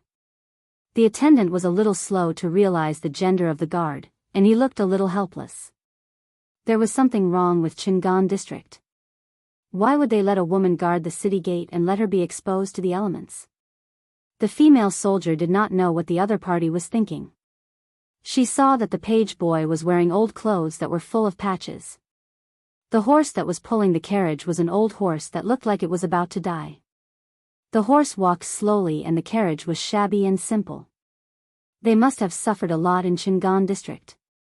The female soldier felt a bit of pity and asked with a gentler voice, "Are you here to find Mr. Wei?" Seeing that the female soldier had a good attitude, the servant felt relieved. It was good that he could communicate. He was afraid that he would meet someone who looked down on him. "My master's surname is Yang, and his name is Si. He is a good friend of Mr. Wei. I wonder if this, young lady, could you help me pass a message?" When the female soldier heard that Yang Si was Wei Si's friend, she did not dare to slight him. She ordered the messenger to pass on the message, and then respectfully asked the page boy to drive the carriage to the side so as not to block the people behind from entering the city. The servant was astonished to see the orderly scene at the city gate. "Sir, this place is interesting." It was the first time in his life that he had seen a female guard the city gate. Yang Si said, "It's indeed quite interesting, but it doesn't seem like Zixiao's style." He hit the nail on the head. This was indeed not Wei Si's doing. Wei Si's body was delicate and weak. Now that the seasons had changed, it was the season where it was easy to fall sick. He labored for a while before falling sick gloriously. In order not to be criticized by the audience in the streaming room, Jiang Pengji took the initiative to take over the miscellaneous items in Shingan district. Wei Si took care of things from the side. She reminded Wei Si, I say, with your body, you really need to take good care of it. Weak and sickly, he felt like a porcelain doll. Jiang Pengji had never been soft-hearted when she pressured her subordinates, but she could not bring herself to do anything to this sickly man. Fortunately, Wei Si only had a low fever. After recuperating for a few days, his condition was almost healed. For the past 2 days, he had been able to help with official business. However, his lips were still a little pale. Coupled with his face, he was simply the standard of a sickly beauty. Thank you for your concern, my lord. I will definitely take good care of myself in the future. Wei Si agreed gently, as if he was to blame for falling ill and delaying his work. She was so considerate that the audience in the streaming room couldn't help it. They felt deeply that Jiang Pengji was shameless. It wasn't that Beauty Ci didn't recuperate. It was clearly that Chen Ke's work didn't give her time to recuperate. You Tong, trash streamer, you bully my husband every day. My heart aches when I see you. Salted Egg Superman, Beauty Ci still values her health. She's very cooperative when taking medicine when she's sick. I felt bitter when I looked at the screen before. Who asked the host to not have a firm foothold? Even if he wanted to recuperate, he wouldn't be able to recuperate in peace, right? Yan Rian, I think you guys should stop scolding the streamer. Let's just pick up our weapons and hit her. Xinjia, you all feel sorry for Beauty Ci, but I feel sorry for the streamer. She was a typical person who was tough on the outside but soft-hearted on the inside. When Beauty Ci was sick, she obediently took over the work. In the end, Beauty Ci did not continue to be tired. Think back to the content of the live broadcast these days. It's all about the host handling documents in the government office. Looking at those flamboyant things, I always feel like I went to a fake school. According to Jiang Pengji's temperament, if she did not really sympathize with her subordinates, how could she stay in one place for a long time? She would have been so unrestrained that she could not be seen all day long, okay? Speaking of which, the streamer is very good to Beauty Ci. Look at Feng Jin, Su Ku, Qiguan Rang, Meng Hun, Luo Yue, and the others. They are all so busy. Have they ever seen the streamer being soft-hearted? It was not appropriate for Wei Si to waste his energy now, but he would carefully organize the bamboo slips according to the order of importance. The most important bamboo slips that needed to be dealt with the most were placed in a position that was convenient for her to reach. The slightly less important ones were placed in the first category. His expression was serious and he was very meticulous in his work. Jiang Pengji picked up her pen to deal with the documents, annotated, or gave instructions. Occasionally, she looked up at Wei Si. Wei Si noticed her gaze and asked in amusement, "Why are you looking at me like that, my lord?" Jiang Pengji said very honestly, "You're gentle and virtuous. If we were husband and wife in our previous lives, you would definitely be a good wife." Wei Si's hand trembled and the bamboo slips fell to the ground with a thud. He raised his hand to pick them up, but he accidentally touched the table. The bamboo slips that had been piled high fell into a pile. His face was pale and he lowered his head. He quickly picked up the bamboo slips and put them back in their original places. After a while, he pretended to be calm and asked with a pale face, "Why did you have such an absurd idea, my lord?" Jiang Pengji said, "I have some small habits when dealing with official affairs. I won't let people know unless they are extremely trustworthy." She had naturally experienced a lot of competition and tests to be able to climb to the pinnacle of power in the federal military from an ordinary, genetic warrior. Not only did she have to guard against external enemies, but she also had to pay attention to internal abnormalities. Under such circumstances, how could her vigilance be weak? Wei Si was quite familiar with Jiang Pengji's habits. If he had not spent a long time with her, it would have been impossible for him to know that. She had tested him a few times in the past. Now, she was just more certain of the guess in her heart. Wei Si's lips moved. Jiang Pengji suddenly said, "It's just a joke." Zixiao, don't take it seriously. He only felt that his palms were soaked with cold sweat. The atmosphere in the government office was quite cold. At that moment, the arrival of the messenger broke the deadlock. Wei Si secretly heaved a sigh of relief. He couldn't wait to get up and ask the messenger. His back view made it seem like he was fleeing. "What's the matter?" he asked. The messenger said, "There's a pair of master and servant outside the city.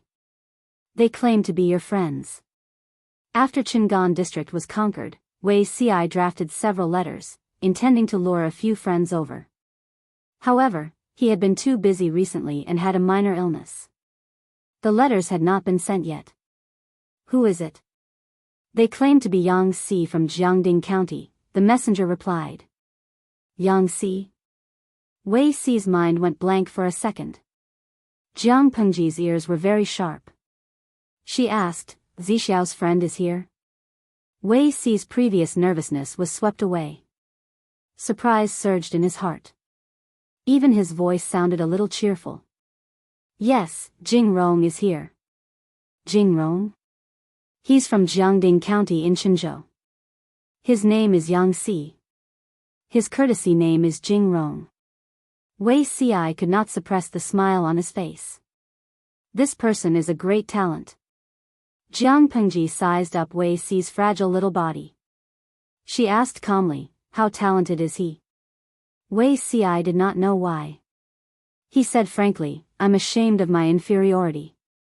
Jiang Pengji crossed her arms and looked at him. She said, "I think Zixiao is better than anyone else." Wei Si was speechless. Seeing that Jiang Pengji had returned to the table, Wei Si was surprised. "My lord, aren't you going to take a look with me? They're here to look for you, not me. Why should I join in the fun? It might cause a misunderstanding."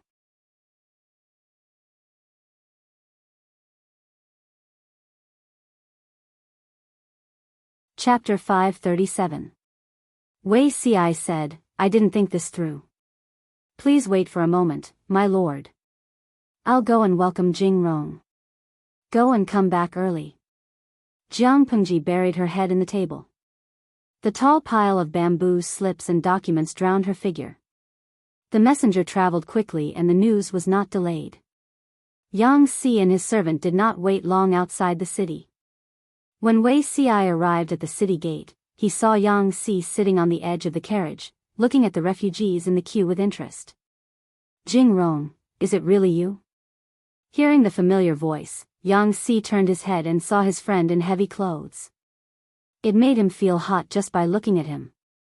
Yang Si smiled and stepped on the stool to get out of the carriage. The two bowed in greeting. "Zixiao, I'm here to seek shelter with you. I hope you can take me in for a while."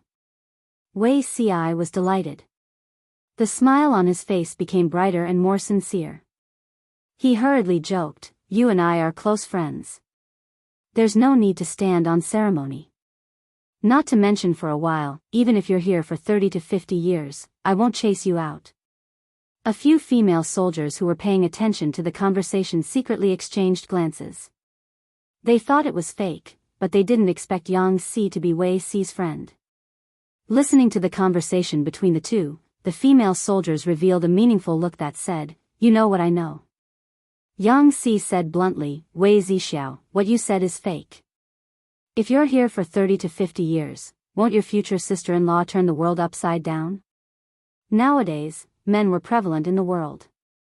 For the sake of family harmony, many men who were close to each other would consciously keep their distance. Otherwise, it might cause misunderstandings like the female soldiers. Other than facing Jiang Pengji, Wei Si was quite open in front of his friends, especially people like Yang Si who were not serious. He replied with a smile, "To be able to have a friend like Jing Rong, even if I'm not married for 30 to 50 years, what's the harm?" Yang Si suddenly stopped smiling and shook his sleeves. I haven't seen you for a few years. You're getting more and more shameless. How can you say such things? Wei Ci glanced sideways. I'm not as shameless as Jing Rong. A beauty's every movement and frown were full of charm. Yang Si felt that he couldn't stand it. The boy servant beside him looked at Wei Ci's face with infatuation. Seeing this, Yang Si secretly hit the boy servant on the back of his head. Wei Ci was beautiful, but he was also black-hearted. Wasn't he afraid of being secretly plotted against by him? The two of them chatted for a while before Wei Ci took the initiative to welcome Yang Si into the city. His attitude was warm and thoughtful, which made Yang Si nervous. He had no choice but to be tense. How many years had he known Wei Ci? Once this fellow smiled like 100 flowers blooming, nothing good would come of it. The two of them were so intimate that the female soldiers guarding the gate quietly watched them leave. The page boy led the horse and followed behind them. The first female soldier said, "Is that person Sir's wife?" Female soldier B, "Why do I feel that? Sir is more like my wife." When he entered the inner city, there were very few people in the surroundings. The houses were dilapidated and damaged, and it was a desolate scene. Yang Si followed Wei Ci for a while before he saw that someone was tearing down the ruins. The surface of the ground was dug full of potholes. He collected his thoughts and asked Wei Ci seriously, "When I first heard that the chief of Qingan district was Zixiao, I thought it was just someone with the same name. After all, according to Zixiao's character, it was impossible for him to fall into the trap so early. The master you serve now is very ambitious." There was a faint smile on Wei Ci's lips. Yes, no one can be more ambitious than her. Yang Si was puzzled. His eyes lingered on Wei Ci's face. He felt that after not seeing him for a few years, they were no longer friends. Wei Ci smiled and dispelled his doubts. "Jing Rong should know my ambition. When I saw her, I knew that she could do it. She might be the only one who could do it. Since I've already met the right person, why should I care about whether the timing is right or not? A fine bird chooses a tree to nest in, and a virtuous minister chooses a master to serve." Since he had already met a capable person, he naturally had to seize the opportunity. Yang Si knew Wei Ci's ambition. He said in astonishment, "You're actually serious? My heart is like a stone, it can't be changed." He was so serious that he couldn't be more serious. Yang Si was stunned for a while. He pointed at the scene of devastation and said, "That's it? Are you sure?" Wei Ci said, "Within 3 months, Jing Rong just needs to watch. Who knows if the ruins today will become an existence like the capital." The more he said so, the more curious Yang Si was. He said, "Just because of what you said, I have to freeload in your house for 3 to 4 months to see what this place can become." Wei Ci smiled meaningfully. This was exactly what he wanted to hear. He could drag Zhang Ping, who was in the hermit clique who was obsessed with his wife Crane, into the water. Could he not deal with Yang Si? Zhang Ping was a person who didn't care about anything, but now he was ordered around until he was dizzy and disoriented. When he sent a letter a few days ago, he was still complaining that he hadn't had a good rest for a long time. Now he could sleep soundly as soon as his head touched the pillow. Yang Si was different from Zhang Ping. It was too easy to drag him into the water.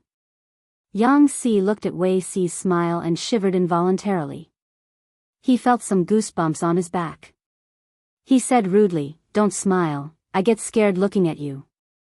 Wei Ci listened and his smile grew.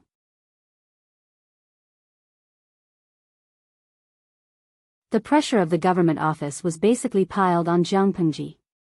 Wei Ci, a patient who had just recovered from a minor illness, did not need to do much work. There were not many places to live in the district, and it was a comprehensive renovation. Wei Ci's residence was arranged to be in a house near the district headquarters. It was said that the previous owner of the house was a wealthy businessman. Later, his entire family was destroyed by the Tsing-Yi army. It was an ownerless property and was taken over by the public. Wei Xi brought Yang Si and his servant into his house. He did not deliberately ask about their purpose in coming to Qingan district. It was just a normal visit. He understood Yang Si. This person's style of doing things or planning was like a poisonous snake. He was patient, dormant, and killed with one blow. However, no one was perfect. Yang Si's hobby was a fatal flaw. This person loved delicious food. He loved to eat, but he was picky. He was very picky. When conditions permitted, he would never eat vegetables if he could eat meat, and he would never drink soup if he could drink wine. Wei Xi had the experience of his previous life. He was very clear about how Yang Si was tricked by Jiang Pengji. The black-hearted Jiang Pengji tempted him with delicious food and alienated the friendship between Yang Si and his lord, causing a misunderstanding. It was fine if it happened once or twice. Yang Si also explained clearly. But what if it happened more often? Many a little makes a mickle. Yang Si's lord, Huang Song, was also quite suspicious by nature. He did not say it on the surface, but he must have remembered it in his heart. Yes, in his previous life, Yang Si was defeated by his hobby of gluttony. In his previous life, Wei Xi and Yang Si secretly reminisced about old times. This person hugged him and poured out his grievances, scolding Jiang Pengji. It was easy to change a leopard's skin. Yang Si was defeated by his gluttony in his previous life. Naturally, he would be defeated in this life. In order to take care of Wei Xi, the patient, Jiang Pengji assigned him the chef she had trained in the district headquarters kitchen. One could imagine what the 3 meals in Wei Xi's house tasted like. Yang Si would not stand on ceremony with Wei Xi at all. It was as easy for him to order Wei Xi's chef as if he was ordering his own boy servant. In just 7 or 8 days, the boy servant tragically discovered that his master's face had grown fatter.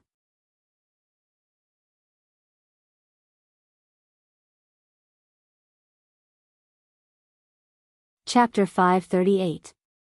Yang Si's expression froze and he glared at the boy servant fiercely. Don't say it if you don't know how to speak. Which boy servant bullied his master all day like this kid? The boy servant packed up the clean clothes, folded them neatly into the suitcase, and muttered, "Master is picky about food.